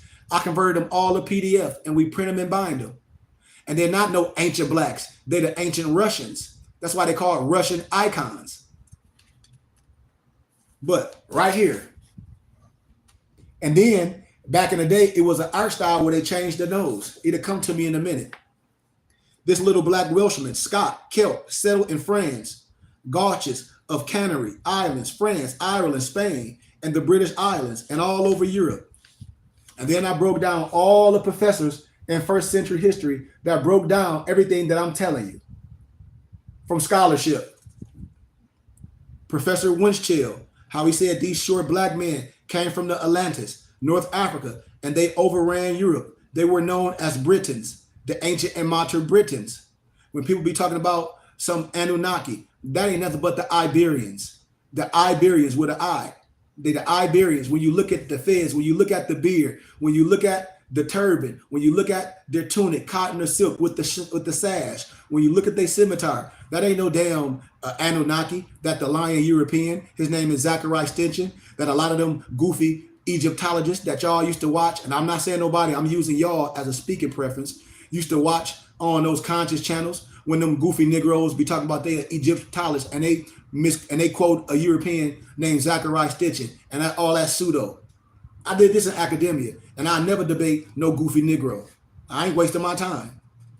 Roman historian Tacitus, the origins of the Black Britons, the Iberians, are black people with curly hair. Anthropological Review Society, London, Volume 8. I'm giving you peer-reviewed scholarly research.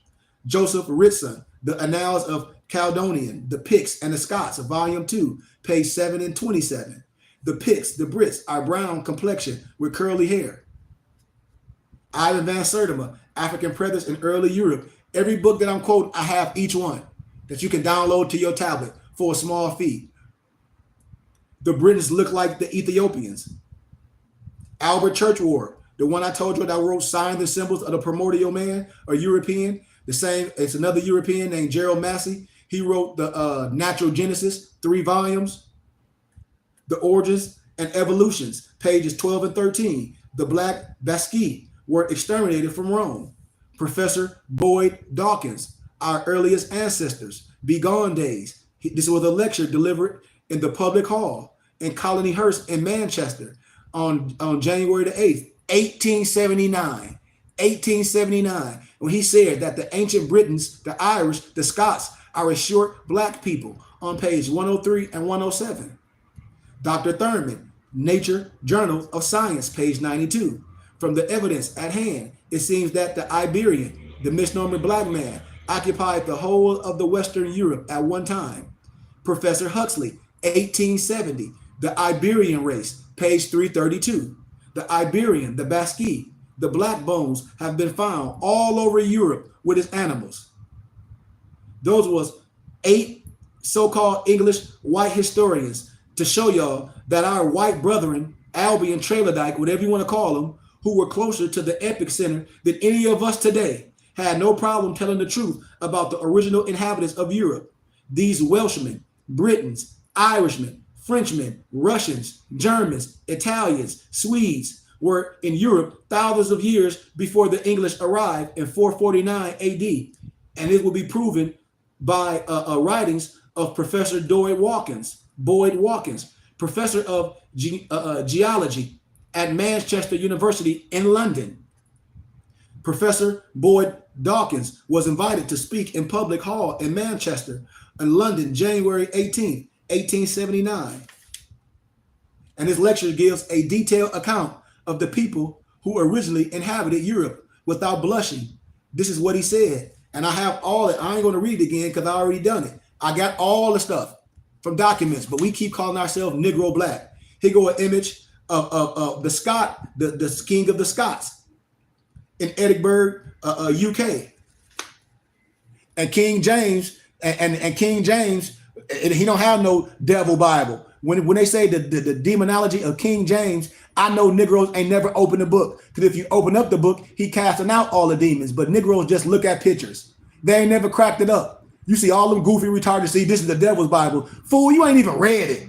I know you have it because you talking retarded. That's in the library at Edinburgh, UK. That's the image of a black King James. It can be little confusion because of the Western education, how they whitewash themselves in the history books. You can read that in Maccabees. But this truth, but this is the truth that is known by the rich and the elite, because a lot of them study at the Royal Archives and the Library of Congress. I'm just introduced to that, and I'm able to study there. And I'm part of the Philosophical Research Society, where all the wisdom is at. I got books you probably never seen in your life. I got books that'll make your jaw drop out your face. I know this for a fact, with pictures, with monuments, everything. And every scholar and educator, I don't care if they at an educator at a college or if they some Negro Mason, I bet you they won't get on here and deny nothing I'm saying, because I start pulling out their charter. Pull up Steve Coakley and he'll show you that the Greek is a fraud. I'm telling you. Our scholars back in the day, like Dr. Ben and Chancellor Wilson and John Henry Clark and Amos Wilson, them brothers wasn't debating each other. All you got to do is Google Tony Brown's journals on YouTube and see all our ancestors coming together, debunking the Eurocentric and the Negrocentric propaganda. Pull it up. But you got these modern Negroes arguing with each other, trying to prove a point, and none of them Negroes is scholars. None of them Negroes is educators, because if they were, they would be agreeing. They would be agreeing like me, because I'm only dealing with peer-reviewed scholarly research. I'm not dealing with no Negro trying to arbitrarily explain something and trying to convert you to something. I can't convert you to nothing.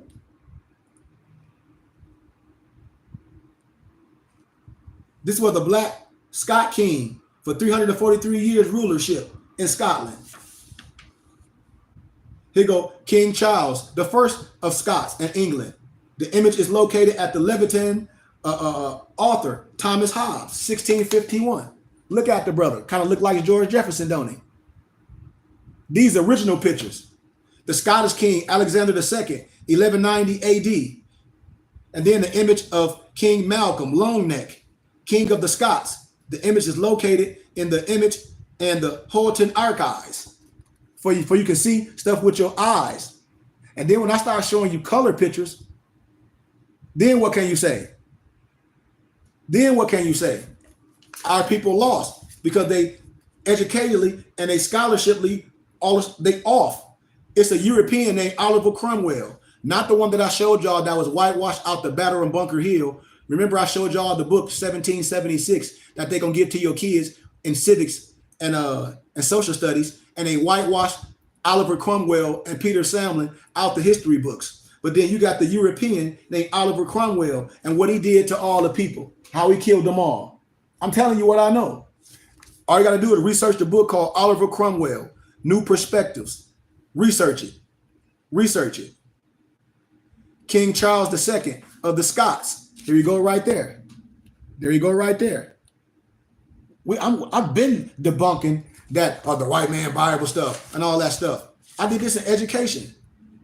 The image of Solomon League Covenant. Research the image of the Somme League Covenant in 1643. A document has surfaced called the Somme League Covenant, and I would like to show you some of the most important points in the text of the document. I'll break that down later. I just want to show y'all some stuff. The image of the King James of the Scots, the New College Library in Edinburgh, UK. There you go, right there. In Edinburgh, UK. But you're going to say, oh, this, the white man, this, the white man, this. And that's goofy. And then these Negroes say they Moors. And I say, if you a Moor, aren't you from the tribe of Judah, lineage of David by blood? Go and sit down somewhere, dude.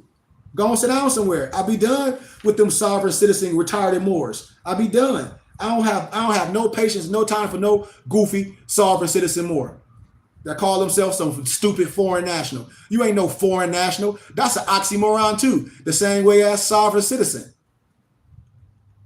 Here go Richard Cameron, the Covenanter. But you can see they tried to paint his face white. That's what they did. That's what the whitewashing. That's what they did in Maccabees. In the book of Maccabees, it say the Gentile, the heathen, tried to whitewash themselves in the history books, and they changed their noses. But I got all the documents to prove it. That's what they did. They had a whitewashing party from scholarship. I'll take you to the Greek church, the Catholic church, and behind the gold curtain and behind the red little curtain, they got everything that I'm talking about. Everything. Everything that I'm saying. And in this document, the kings of Scotland, Ireland, and Britain are calling the Pope and the Catholic institutions the Antichrist. It appears that the Jacobites, aka the Jakes, and the Covenanters were walking in the commandments of God of Israel. And there is another reason I want to say that. I even started showing y'all other documents when I was on campus when a European went to the Igbo land and the Igbo, and they show you how they the original Jews, the bloodline. And that's why I said I ain't finna argue with nobody. I'm not wasting my breath. It's too much history. Here go the Scottish coat of arms. When you let somebody tell you that your last name is some slave name, I say your last name is the coat of arms, your family crest. You got to remember the Louisiana Purchase wasn't no purchase. It was stolen land. I'll show y'all the map. I'll show y'all in the book, The Ancient Ones by Empress Verdi, Tunic, Gaston, El Bay. It's in the history, but we haven't studied. We on that Negro stuff. Here go the Irish coat of arms, the family Gilbert crest. And then just Google the Corsica flag. Google the Corsica flag in the Netherlands. It's too much. It's just too much that I can do this all day. That's why I love teaching on the college campus when I be having all of college students, when I have all the professors be coming. And I can even get my brothers and sisters that call themselves Negro, Blacks, and Color, and African American, especially the ones that call themselves Moors. I'll give you some more scholarship references. James Anderson, he authored of the book, The Riddles of the Prehistoric Times. And I quote, this is what he said: the little black Welsh Brit settled in Scotland, France, Spain, British Isles, and all over Europe. Professor Winchell Alexander, author, Our Remote Ancestry, 1818 to 1900, collection of journals. Roman historian Tacitus, The Origin of the Black Britons. Anthropological Review Society, Volume 8, London, The Iberians Are Black People. I share all this with y'all, man. And we still gonna act like this Crips and Bloods. When I talk about Swarty Pyatt, Black Pete, when I talk about brunette, that's a color. Swarty Germans. This is what Benjamin Franklin said. It's in the title, America as a Land of Opportunity. Who was the author? Benjamin Franklin. What year? 1751. What is the subject? Why increase of sons of Africa in America? This is what he says. Why should the Palatine Moors, the Germans, be suffered to swarm into our settlements? They will never adopt our customs any more than they can adopt our complexion, white skin. So when you get in the 1599 Geneva Bible, it talks about a blackamoor. Can a leopard change his spots? No, just like a blackamoor can. And the blackamoor and the black just describing the hue of the Moor. Black is an adjective. I'm telling you, it's not a proper noun. This is elementary. This is elementary. It's elementary. Peace, Mufti Maso. That's one of my muftis that just jumped on here. All of Africa, Asia, and America, except for us, are black. Russian, Italy, Spain, France, Sweden, and the Germans were copper-colored races. I can go. I can go on. It's too much. It's too much history for me to do. Alex Pushkin, the one that wrote The Russian Language. I can go on and on for days and days and days and days and days to educate our people because our people is miseducated. I can go on. It'll take me months and months and months, just like Horace Butler. Rudolph Windsor. Judah trembles under Rome. Judah trembles under Rome. I lecture this in college, get standing ovation. Just like rocks cry out. Let me give y'all an insert from chapter 3. Chapter 3 is called A Storm Over Egypt. It's on page 17. It's in the second paragraph, and I start with this. Listen, ancient Egyptians had named that capital city Heru to keep alive the name of one of Egypt's founding kings. The city Heru was eventually called Heru Salam, then Jerusalem, and it has stood in the Americas. It was the presence of ancient Egypt's Jerusalem in the Americas that kept scholars quiet and preachers fearful when I showed them that the old maps and the ancient writings. Remember, I showed y'all the cartographer. Remember, I showed y'all Africa was not named after no European. I just brought that down yesterday. but your teachers and your educators, not no European, your own people that look like you, been lying to your ass for centuries. I sent all my muftis. It's a book called The Forbidden Histories. I got it all my muftis, y'all should have it. There were others who knew the forbidden histories. Even Christopher Columbus knew these secrets. He wrote that the South America's Orinoco River flowed out of the paradise where Adam and Eve had lived. I was stunned to see that Columbus had promised he would recapture Jerusalem when he reached the Americas. The Illuminati knew these secrets. They quietly discussed the 10 million Walder Smuller map that was made in 1507. It's called the WALDSEEMULLER map. I hope y'all heard what I said. I'll wait to see if anybody got that. I lectured on that in college. You can hear a pin drop. I have professors came from Harvard, Cambridge, all those places. I have professors come from the so-called black colleges that have been lying to their students forever. Did y'all get that map, what I said? I hope everybody got the map. I'll show y'all what the map looked like because I got them. I got pictures of them.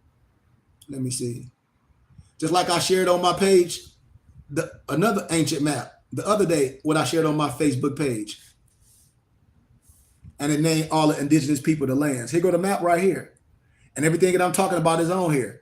You can get in your regular Bible and look in the front of the map and look at the map. And they got all the 12 so-called apostles on there or the disciples. You don't know what you're looking at. The most average people don't. That's why I said I done this already. And I'm not arguing with nobody that's not educated. That'll be a waste of my time and my energy. I have to prove nothing to nobody. And the European agree with me that y'all think so heavy.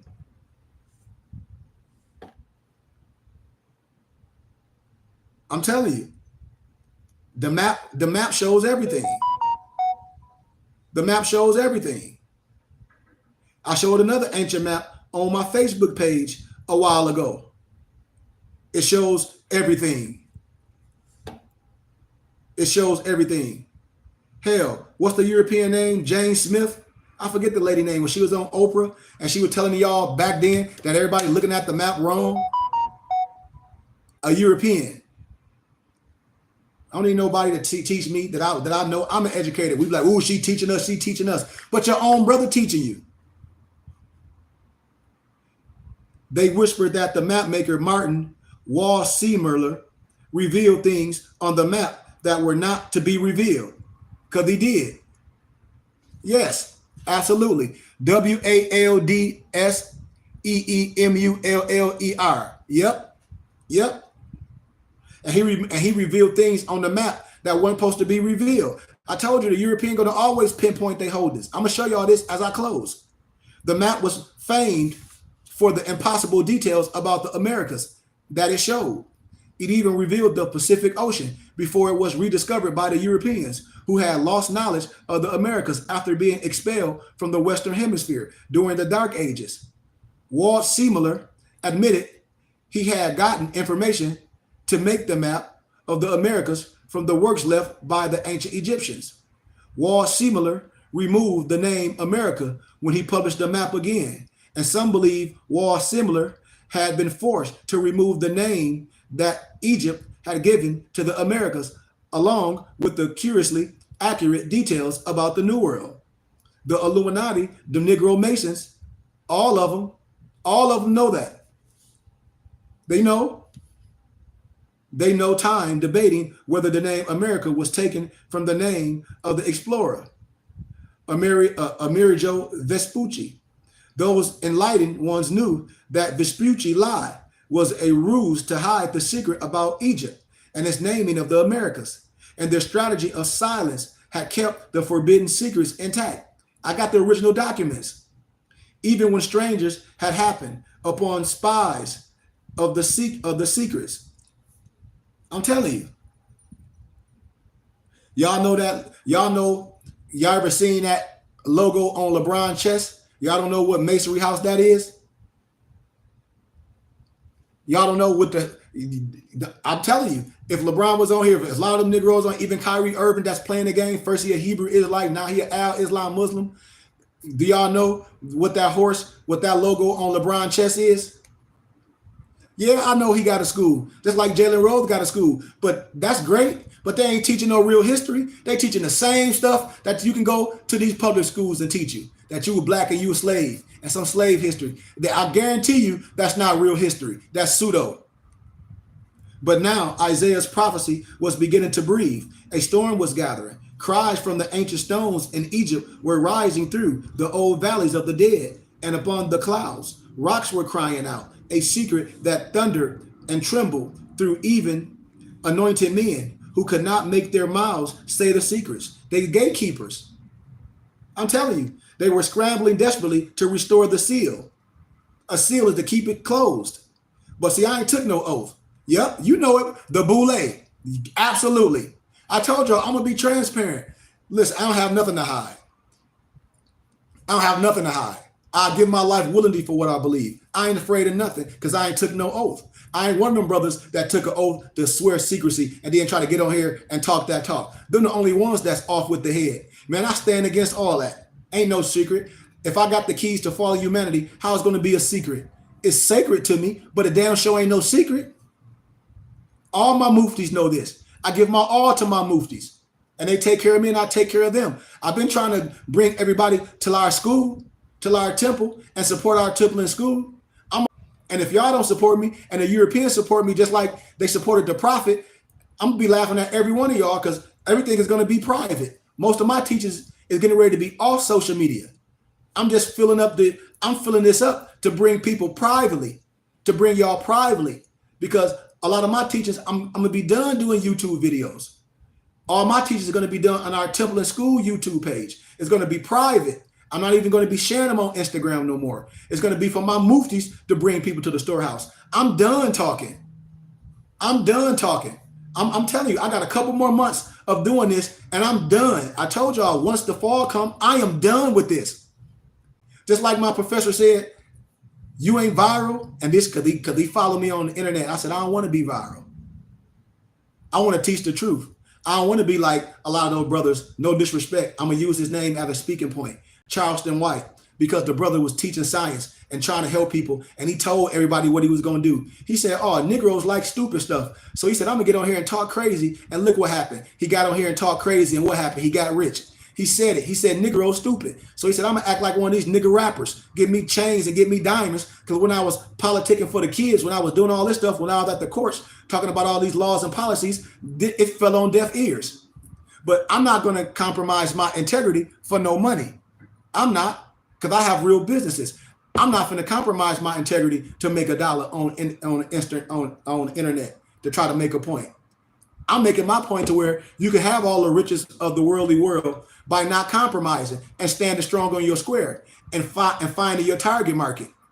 And my target market, I don't figure out, it's not misnomer black people. It's not Moors. It's not black preachers. It's not Masons. It's the rest of God's people. And I've been shown that. It's college teachers. It's college kids because they study us to a T. If I'm making it up, how can I go on the college campuses out here every Wednesday and lecture and come home with $5,500 every Wednesday? Off sharing books. I share 1,100 books for $5 because they students. We don't have to eat up their financial aid money. And then they give me donations. Please, man. See, the gatekeepers were scrambling desperately to restore the seal on the secrets they thought they had buried forever. Just like in the Bible, they buried the Asiatic black man, Haram Abith, Jebel, Jablum, and Jablim. They had a jubilee. That's in the Bible.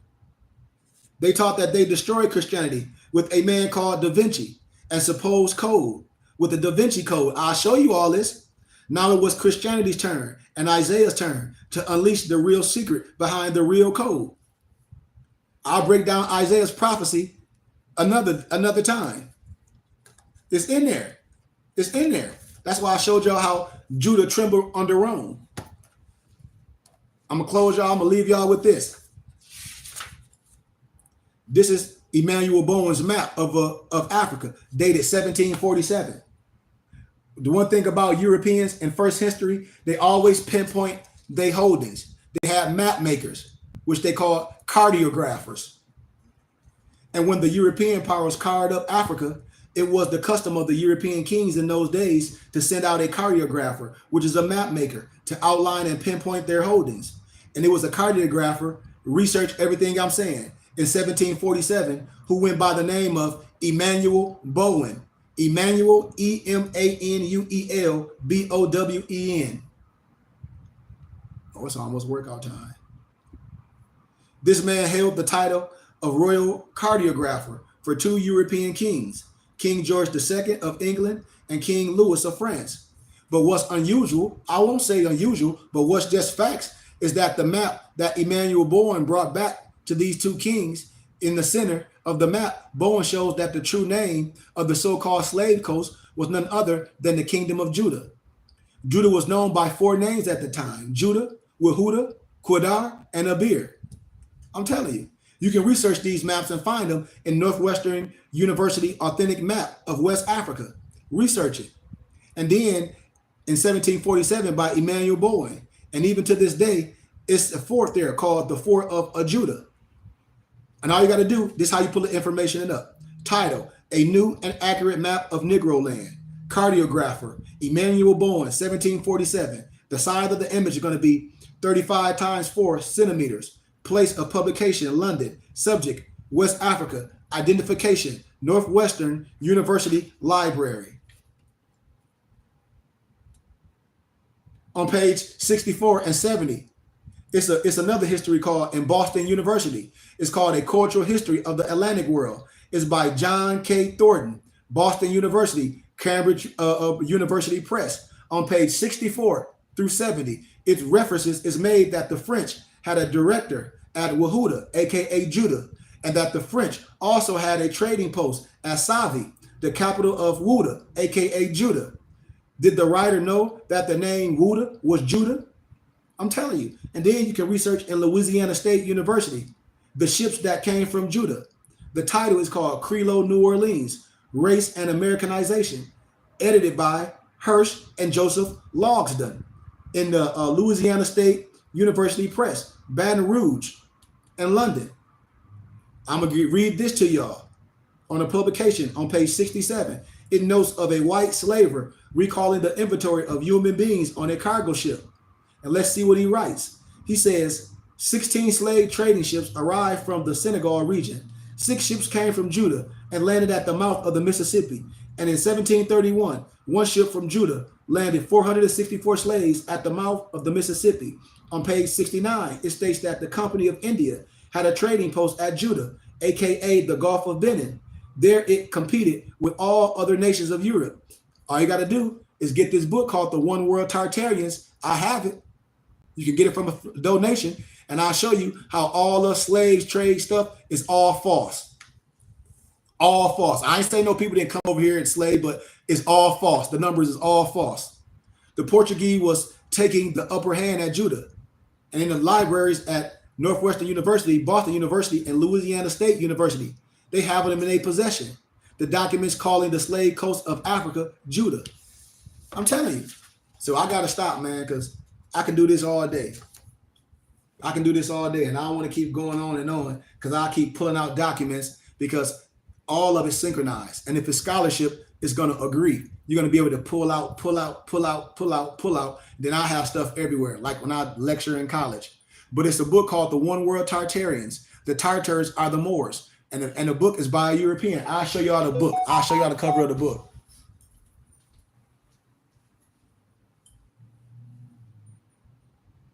Let's see if I got it. Here we go.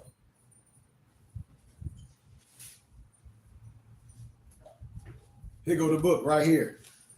And it removed all the Eurocentric and Negrocentric propaganda.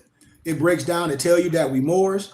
It breaks down that whole false transatlantic slave trade from scholarship and history. It show you that your own brother and sister and professor been lying to you for ages and centuries. Even Moors that just get on here with that all that goofy stuff and all that sovereign citizen stuff. And if you're the ancient one, well, why you don't speak education? And why you don't speak scholarship? Why would you get on here and lie? Because here it's right on here. It's the chapter on page 75, chapter 4, the Tartarian culture. and it's titled "Another Huge New World Order Lie: The Transatlantic Slave Trade Out of Africa." I don't even have enough time to deal with it. I'm taking all my muftis to the Grand Canyon. When I was at GCU, they took all of us scholars to the Grand Canyon. I got pictures of all the Egyptian monuments in the pyramids. I even been to Montezuma Museum and the castles out there. And now they might not let people go see them, but we getting ready to have our 5th annual Moors Ball, and I'm gonna see if they let us go to the Grand Canyon and take pictures. But I did this in college. That's why I'm not arguing with no more or no Negro on the internet that just run their mouth. That's some sovereign citizen. I'm not even wasting my breath. Not even going to do it. And the European agree with me. This book is by a European named James W. Lee. It's called The One World Tartarian. And you will see people on the internet talking about it, but they won't quote the books. They won't give you the history because they don't study and read. They piggyback. And they try to act like they something. But history is going to continue to repeat itself. If we don't bring it out, if we don't let educators that's anointed and consecrated, you have to be anointed and consecrated through wisdom. You have to go through the ranks of understanding. Initiation is understanding. None of my muftis sign no oath. They are initiated how? Through the wisdom, through the brotherhood. The same way you will be initiated in anything else when you get to a high stature. The same way you go through the ranks of college. When you get a so-called associate's, a bachelor's degree, a master's degree, or a PhD, that's a form of initiation. If you don't know that, it ain't nothing I can teach you. The same way going through martial arts, that's a form of initiation. If you don't know that, I don't know what to teach you. But I don't teach nobody no oath. And if people don't want to be students and donate to our temple and school, cash out $KGB, and if they jump on here for free all the time, but you will go to church and give a donation. You'll go to the club. You'll do all that. But we won't give a donation to the temple and school where we learning. And I can build your whole library and give you a clear understanding from donations, where I can have you come and be a member and come to our classes that I teach every Saturday and Sunday and be a part of us privately on StreamYard. Because I'm almost done. As soon as the fall hit, I'm done doing this because I'm not going to have time. I've been courting people. People should be sharing this. All that should be sharing it with their children, bringing people to the storehouse. And you can be a member and a student for small donations. I have a syllabus. I have an enrollment package for serious students. And it ain't even nothing. But people be so tight with their dollars, the first thing they say is they don't have no money because you spending it and you wasteful. And you giving it away to Uncle Sam with the tax dollars and don't understand that you can decipher your tax dollars to a real temple and school and get a tax exempt receipt. The same way the Jews do. The same way all rich people do. But we don't have a clear understanding. And I teach this stuff. I teach it and I tell you to go ask your tax preparer. I don't tell nobody nothing false. I don't show nobody how to break no law. I don't do that. I operate in the parameters of the law. I know what we can do as a people. And the religious rights trump everything. We don't have to assimilate. We operate private. But I use social media to bring out the world. I'm getting ready to go back private, right under my rock with my muftis, because this don't bring me no money. When people be talking about this, I say, this don't bring me no money. I tell people, I say, well, actually, brother, I go to Puerto Rico. I'm getting ready to go to San Juan again. See, I got people in all different areas, brother. I got one of my homeboys that live in San Juan, Puerto Rico. A couple years I went out there, I went to the slave ports, did a whole lecture. They try to do a wordplay. They try to act like the indigenous people and the misnomer natives of the land are two different people. I destroyed that. They have brother and cousin fighting each other. So I go to Puerto Rico. Puerto Rico is a United States part. You don't need a passport to go to Puerto Rico. It's U.S. land. I go to Puerto Rico all the time. I got homies in Puerto Rico. I got Moors that I put fezzes on in Puerto Rico. That's why I said I got more people that deal with me that's not this color that understand that they Moors. That's why I said I'm getting ready to be gone in a minute. When I go back to Puerto Rico, I might not never come back. I don't know. It just depends on my empress. I might not never come back. Who knows? You know? But I get more love in those places where they know exactly who they are. I get more love dealing with my European colleagues than my own people on here that call themselves Moors and all my brothers that's under different banners. You got the 5%er, you got the Moor, you got the Muslim, you got the Black Mason, you got the Hebrew Israelite, you got the Black Christian, you got the Black Mason arguing and fighting, and we looking like a damn fool while the European laugh at us. And all the books that I show y'all, they act like they don't know who the prophet is, but everybody do. All my European Masons do. Peter Lambert Wilson know. That wrote the Aliyhites. That wrote Sacred Drift. It's another European named Spencer Dew. He a Christian professor. He wrote a book called The Aliyhites. They know. That's why I'll be like, man, I don't have the energy to do it no more. I just let these people think this is some sovereign citizen stuff and act like we weren't Moors before the prophet and give credit to our prophet to doing something. And then when I'm in the flesh, they don't give homage to a God man that's doing the same thing that great brothers have done before him. Just like you have Michael Jordan, you got Kobe Bryant, you got LeBron James. We don't diss no one. We give credit to those. I'm in the flesh. But that's our problem. I don't have to deal with all dead stuff. I can add on. Can't nobody dead and go and add on to nothing. And if these brothers were so smart and so educated, why they don't have a degrees? They just on the internet talking. It ain't no secret knowledge. All this stuff is in the libraries. All this stuff is in the Library of Congress. A lot of this stuff is in the Philosophical Research Society. A lot of this stuff Europeans have. But they know Negroes just going to argue and they're not going to come together. We're not going to deal with serendipity. We're not going to deal with us coming together. Everybody want to be somebody, you know? And so that's what I'll tell you. And when man honors man, we honor Allah. But I be in Puerto Rico all the time. I got 15 brothers in Puerto Rico. 15 with their wives. 15 brothers. I got 15 brothers. I got 15 brothers. I got brothers that's going to college right now. I got 2 of them getting ready to leave Puerto Rico. They moving to Arizona, and their kids getting ready to go to Grand Canyon University. And I'm their tutor. They're going to the college to get their degree in for they can have their college degree in history and spirituality. But I'm their teacher. And I'm going to debunk the Eurocentric and the Negrocentric propaganda, because that's an endeavor that they want to do. They want to go to the universities. That's something that they want to do. And I don't diss that. I say, bet, let's do that. Negro to go in debt for clothes and cars and mean nothing. These young kids want to go and learn something so they can go back to their home state and they can be the professors and they can be the sheiks and they can be the God man and they can be the history teachers. That's what that's about. And I'm their elder and they take care of me. That's why I say I don't want to teach in no college. I got people that take care of me and they help me with donations, the money that they give willingly, and I give them all the taxes and receipt. So my people are lost due to a lack of knowledge because we continue to refuse to learn. So I'm out of here, man. I'm getting ready to do my workout. So I apologize. I know I probably got some people waiting for me. Mufti Moso, I'm getting ready to be on Zoom. So if you want to work out, I'm about to jump on there. But if anybody want to get in contact with me, I share my contact information. My email is Goodman, GOODMAN, KHARY @gmail.com. My office number is 602-473-8767. If you're interested in being a student, I have one of my muftis email you our syllabus and our enrollment package.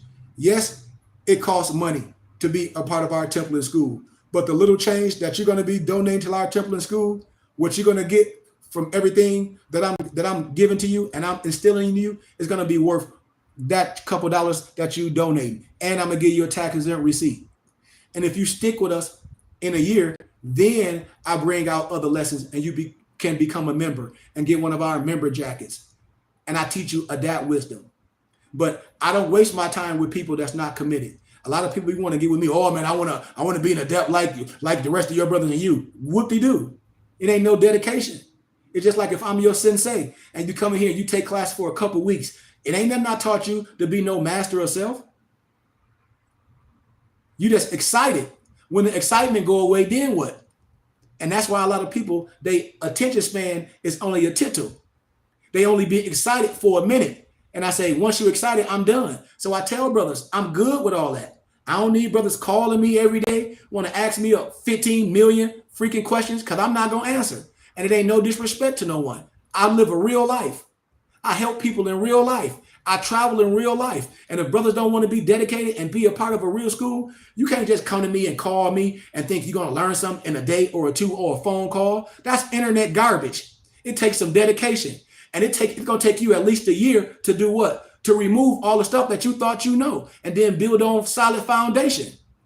It's going to take you at least a year to destroy all the stuff that you thought and build on solid foundation. And then a year, I'm only going through the prerequisite. My Muftis done been with me going on their 6th year. Been dedicated. Standing on your square mean supporting your temple and school. And brothers don't support this temple and school. They don't. Most people on this internet don't send no donation to the school. And I still give my information. I give my email and my phone number. And I tell brothers, if you're not serious in what you're doing, you don't have to bug me. If brothers think I'm just going to answer a whole bunch of questions, I'm telling you out of my mouth, I'm not. Because when Negroes get in trouble, you go get a court-appointed attorney and you pay a fee to even talk to them about your case. So I'm telling you, people, respect me and I respect you. I'm not here to answer a person a whole bunch of questions. No disrespect. If a person called me and they call me every day, just out the blue, I'm not answering. Because I'll be nice. I give you honorable. And I don't even like nice. I give gratitude. I talk to people for a minute. But then that's it with me. I'm not going to be just picking up my phone, answering a person question because all they want to do is question me. After they've been following all this stuff, after they being sovereign citizens, after all that stupid stuff that they be doing, after they think it's some law, after they driving without license. I don't teach that. So if we don't want to be educated and be taught something which takes time, I'm not for you. And I'm okay for that. It's no disrespect to no one. I love everybody on this page. But I keep telling brothers, y'all got to stop lottering. Y'all got to stop lottering. They put a sign up in your hood, Thurman. They tell the Negroes, don't be lottering when they be at our hood. I'm from West Patterson. They got a damn sign up to say no lottering. That means if I'm in my place of business and you ain't doing no business, what the hell are you here for? They be wanting to get a little something and go run with it and say, man, you heard what he said. He said this. That's powerful. He building. That ain't building. Building is building a nation. Building is your wife understanding, your children understanding, and your son and your daughter going to school with their turban and fez on. That's building.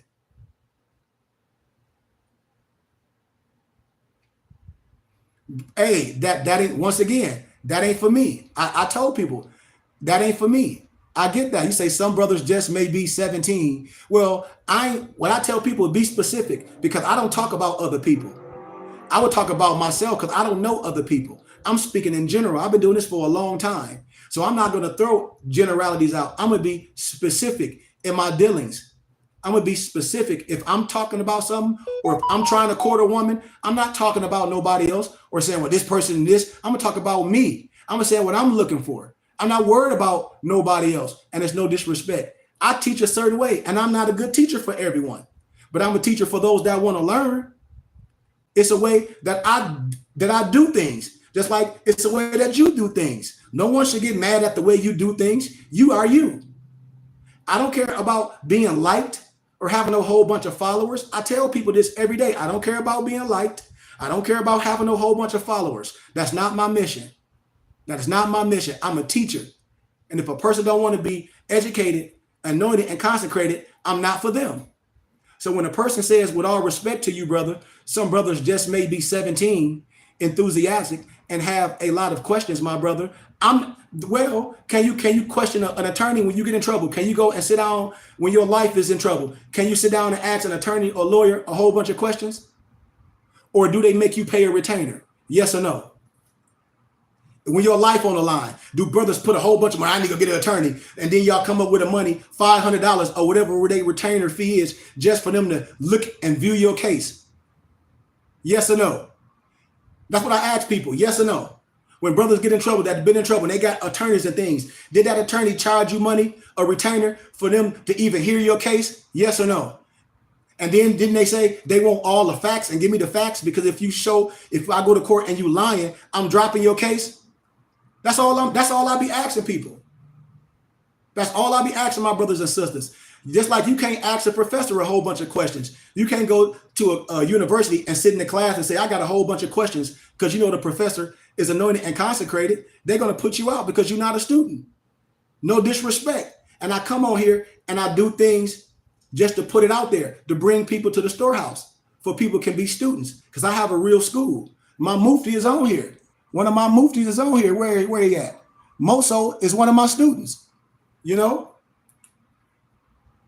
that's what I'm telling you. So when a person questions me 14 million times, I tell people with love, hey man, I'm not here to answer nobody's question. It's just like if we bang it, if we crip or pyru or whatever, and we GD, gross development, or we the Black P Stones, it's a certain organization, it's a certain, how can I say, courting that you have to do. You can't just be a false flagger. A person just can't wear a bandana and sit down and we're gonna have GD meetings. I'm gonna be like, go on and get out of here, man. I'm gonna be like, the brother trying to bring you in. And so I take the same analogy of how brothers that do street things, they'll be more dedicated to the streets and all that, and the street code, and say, I got banged in, and say, I got a G meeting, and then they'll pay their dues to the OG or this, not, and the other. Well, then treat me the same way. Because no disrespect, I get admiration from my muftis. No disrespect, I get admiration from my wife. And I'm not saying no disrespect to no one. I get admiration for the kids that I tutor at the library every Wednesday. I get admiration from the kids that I teach martial arts. I get admiration from the kids that I teach in behavioral health therapy, how to work with their imbalances. I get admiration and that when I go to the colleges and I help these kids graduate when they feel they're going to drop out and they feel that there's no one there to help them. And I do all that for free. I do all that for free under my organization. So I understand what brothers and sisters were saying. I understand, but I tell people if they like what I'm teaching, well, why we can't send a donation? Because we spend our money on other things. That's what I'm saying. And I'll give you literature. I answer people questions. I'll let people call me and say, well, can I talk to you in this? Yeah, but I got other things to do. I live a real life. So I love y'all, man. Everyone, I gave y'all my information. I'm getting ready to work out with my muftis on our private Zoom. I share it on YouTube. I got to change. But I love everyone, and I give gratitude to everyone, every one of y'all on here. I love y'all. I love all my brothers. And I know we got a lot of questions, and we should, brothers and sisters, because we've been lied to a lot. A lot of people will convince us because they say something good, and then they'll lie because it's truth and falsehood. I know a lot of people try to sell people stuff. I know a lot of people say that they can nationalize you and denationalize you. I get that. But please respect what I'm doing. And show homage, and I'll give you way more than you give me. I've been telling people I have systematically classes. If y'all subscribe to our Temple and School YouTube page, which is Burning Bush Tabernacle Science Temple and School, and if you're real serious, you can join us privately on StreamYard with all my muftis, because I'm getting ready to stop doing this. So I love every one of y'all, man. No disrespect to no one. No disrespect to no one. You should have a lot of questions. You should. But I'm a teacher, and I do things a certain way with respect. No disrespect to no one. And we should use our finances for things that we love. If we say we need this, I can give it to you. But a workman is due his or her hire. And so with that being said, I love y'all, man. Y'all know my phone number and my email. Once again, my email is Goodman, GOODMAN, KHARY@gmail.com. Once again, my email is goodmancurry@gmail.com. GOODMANKHARY@gmail.com. And my office number is 602-473-8767. Once again, my office number is 602-473-8767. And every book that I have that I show, I'll let y'all get these books for pennies of the dollar, what they cost on Amazon. If anybody know me, I got one of my empresses that's on my YouTube page. On my Facebook page. She know. All my muftis know. They'll tell you I provide books for people for small dollars that Amazon charges thousands and hundreds of dollars for. And when I'm in my ministry, I'll let you get those books for donations. But I do have companies that I sell this stuff on. And remember, mypdfbooks.com, that's books with a Z. That book company is all digital downloads. PDFs are digital downloads, which you download to your tablet or your cell phone. So when you're traveling, you can have all your books. If you want those books printed, you can go to Office Max and Staples, and they'll print and bind them for you for a fee. They'll print and bind the books for you like so. They'll print and bind the books for you like so. My other company is called binditbooks.com. Binditbooks.com, where we print and bind expensive and rare books. My other company is morrishaberdasher.com, where you can get your turbans, your fez, your tunic, your cultural wear, and more. We got dope Moorish shirts that we design on our graphic design page. We got our own tea company, which is Herbs for Mayat. We got our own company where we design your web page. It's called ALO Design Pros. So we do everything in-house. And so I just ask brothers to support me. And I'll give you way more than the money and the donation that we give. And you get a tax-exempt receipt. And then I'll show y'all how when you're giving donations and when you give a certain amount of money, depending on the state you live in, it'll offset your taxes. Because the thing is giving Uncle Sam less money and supporting our religious and charitable contribution of our choice and building our infrastructure. That's what this is about, man. That's what Powernomics talk about. Claude Anderson, he got one chapter in Powernomics where he's talking about the power of the church and how the church owns everything and what we're supposed to do in the churches. It's in Powernomics. It's in there, you know? That's what I tell people. And then, no disrespect, you say, I'm past broke, like negative bank account. That don't mean I'm about to stop studying. I get that. But if brothers was really coming to class and giving small donations, because I tell people, it don't take a lot to deal with me. I don't tell nobody to pay me. A person say they don't have $10 or $5, but they smoke weed.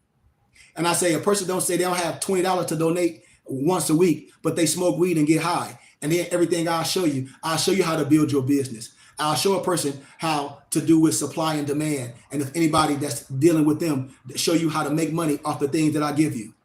All my muftis make money with me.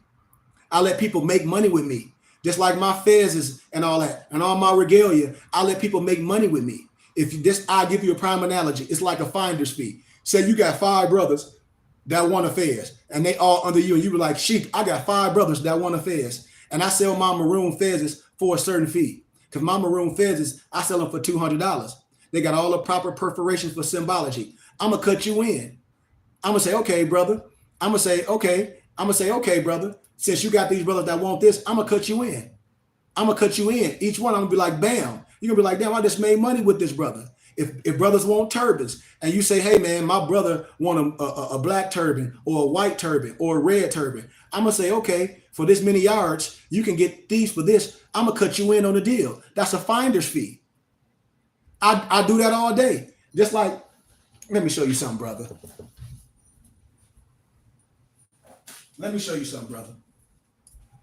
What I have on my head is a she-mag. I have these. I have all colors. I'm getting ready to ship this out to a brother. I let people work with me. I got a brother that ordered 10 of them. He was like, man, I got 10 brothers that want a red she-mag, a black she-mag, and a white she-mag. I got them all. And I fold them just like this. I cut him in with the deal. So when the turbans, I cut them in with the turbans. So this right here is kufis. These are white kufis. I get them by the caseload. If I show you all my storage, I got a storage unit too with all my supplies. It's set up like a store. I got also in my storage unit, I got books in there that I print when I ship out. I cut people in. These are kufis. This is a 12-pack. My homie just bought 12 of them because he's an Al-Islam Muslim. He loved me. He say, man, you just an imam. I'm taking him out of all that man-made stuff. All his brothers bought boxes of these. I cut him in the deal. It's 12 of them in here. I cut him in the deal. So I'm not one of those people. I show you how to create. I show people how to create things, That's what I show people how to do, how to create. I have business meetings. I show people how to create. I show people how whatever inside their mind, create it. Create something. Create, And see, and even with Noble, if you were dealing with me You would have never put your money in no cryptocurrency. You would have never did that, because I would instruct you never to do that.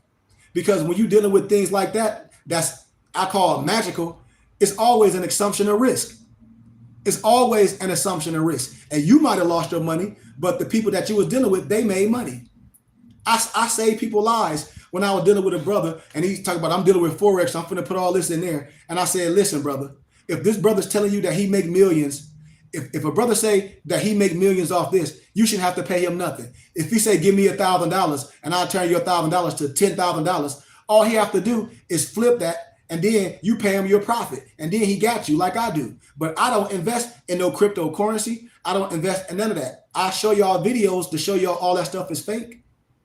Just like the brother for the Nation of Islam, I'm gonna say his name, the brother BNX. All y'all gotta do is go on what's the brother name, ISIS? What's the brother name, ISIS?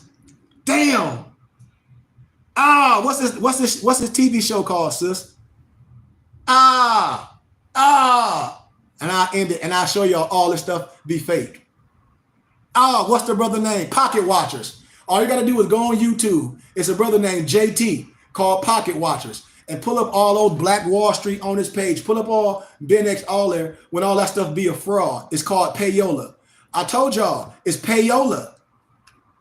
All those companies, that either a Ponzi scheme or a pyramid scheme. It's either a Ponzi scheme or a pyramid scheme. Those brothers ain't even smart as Bernie Madoff. At least Bernie Madoff was dealing with a whole bunch of rich people. I be saving people life. Payola. Do y'all know what payola mean? That's what they be doing to these brothers on the internet. It's the practice of bringing someone to use their influence or position to promote a particular product or interest. You know, I know this. If any of them Negroes that come with, they would not come on my page because they're gonna look me up at first and they're gonna be like, nope. Any of them Negroes, they gotta be on the SEC. They gotta be registered. That shit fake.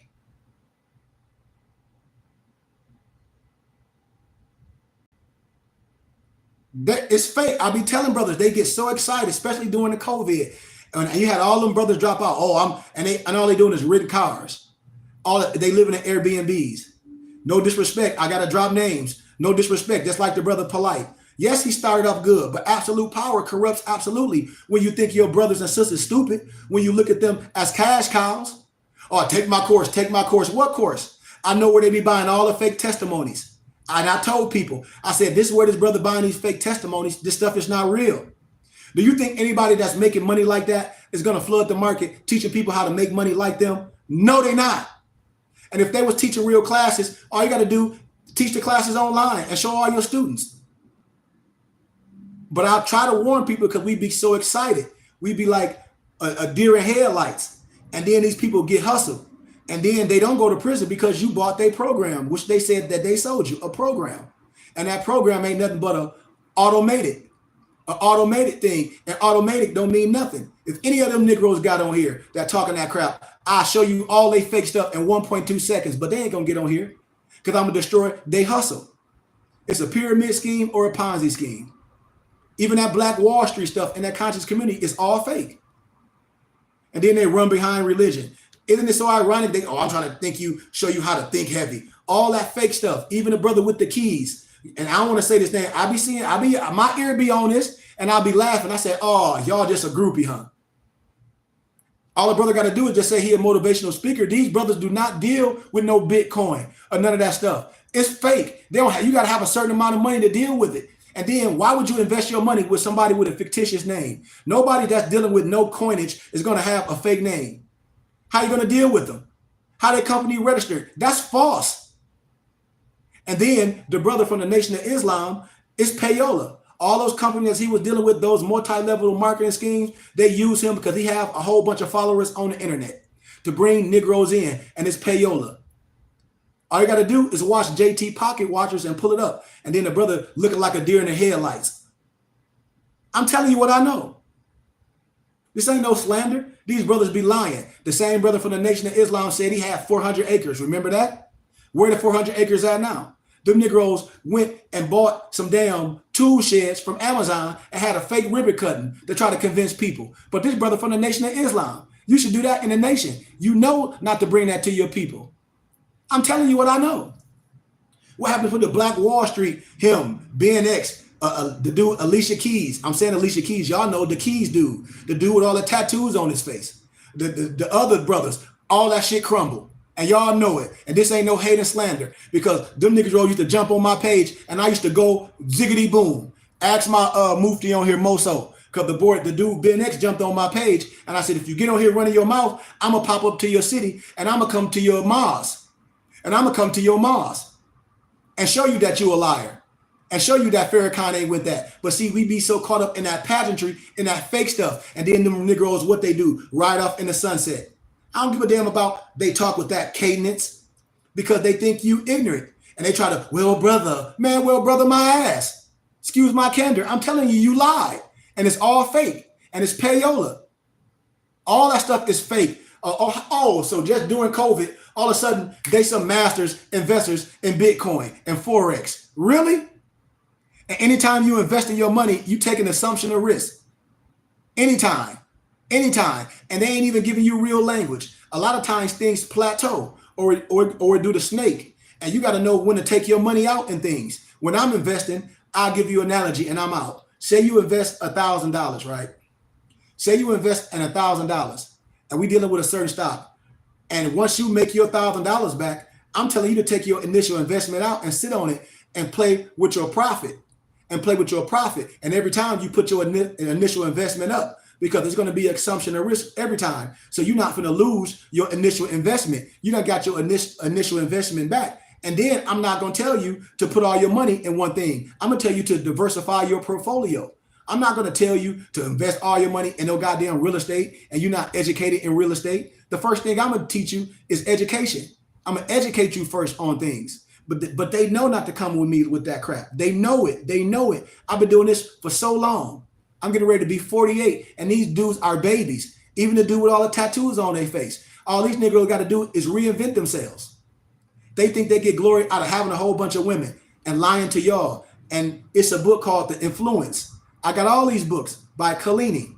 They always, you ain't working with me, that's why you ain't making no millions. I know better than that. Brother, you ain't the only one. I know a lot of people done lost their house free and clear. Bro, I know people that was dealing with Caesar Pina and all them pay for leisure people. They lost their stuff. I know these, I'm telling you, I know a whole bunch of people they lost. That's why when you see me in real life, they'll be like, man, that man is telling you the truth. Deal with that man. I don't have a magic wand. And if I'm an investor in real estate, I take on the assumption of risk. If I'm an investor in real estate, I take on the assumption of risk. I should have these things. I shouldn't take your money to try to make me no money. Just the same way when I write all my books that I've gathered, compiled. I done gathered and compiled almost 20 books. I don't say I'm trying to raise no money to author a book. No, I write a book. I have my own publishing company and I use my own dollars and I put my books out on my own platform. I don't put none of my stuff on Amazon. I don't need Amazon to take a part of money from me. I got my own platform. I use my money to create. I sell all my books on buyingitbooks.com and mypdfbooks.com. That's books with the Z. I use my money to make money. The same analogy almost as Damon Dash does. I like a lot of stuff Damon Dash do, but a lot of stuff I don't. I use my money to make money. All the money that I got, I'll reinvest it. Where? Back into me. Supplies, books, and things. And I make it, and I sell it, and I keep doing it over and over and over and over and over and over and over again. I never tell nobody to put all their eggs in one basket. But I got to get out of here, man. I've been going for a while. I love y'all, man. Take care of yourself. Take care of your wealth. Take care of your health. Love on your brothers and sisters. And Brother Bash, Bros, RC, I got you, Noble. You already know that. We talked. I got you, brother. Anything that you want to know, you know I'm here for you. It's just sometimes I don't be available. I be working in things. So I don't be available to answer everybody's question. But I got you. I got you, I got you, Noble. I got you, brother. I love you. And I'm instill everything into my brothers, into the flesh gone. Because I don't want to die. And I have all this wisdom and I ain't give it to none of my brothers. I have a gift.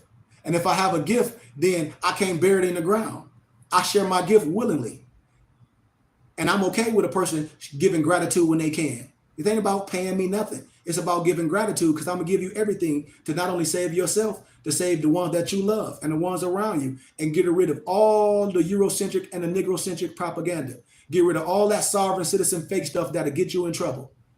So I love y'all, man, and I give y'all honor. I give y'all peace, light, and illumination. Peace, family.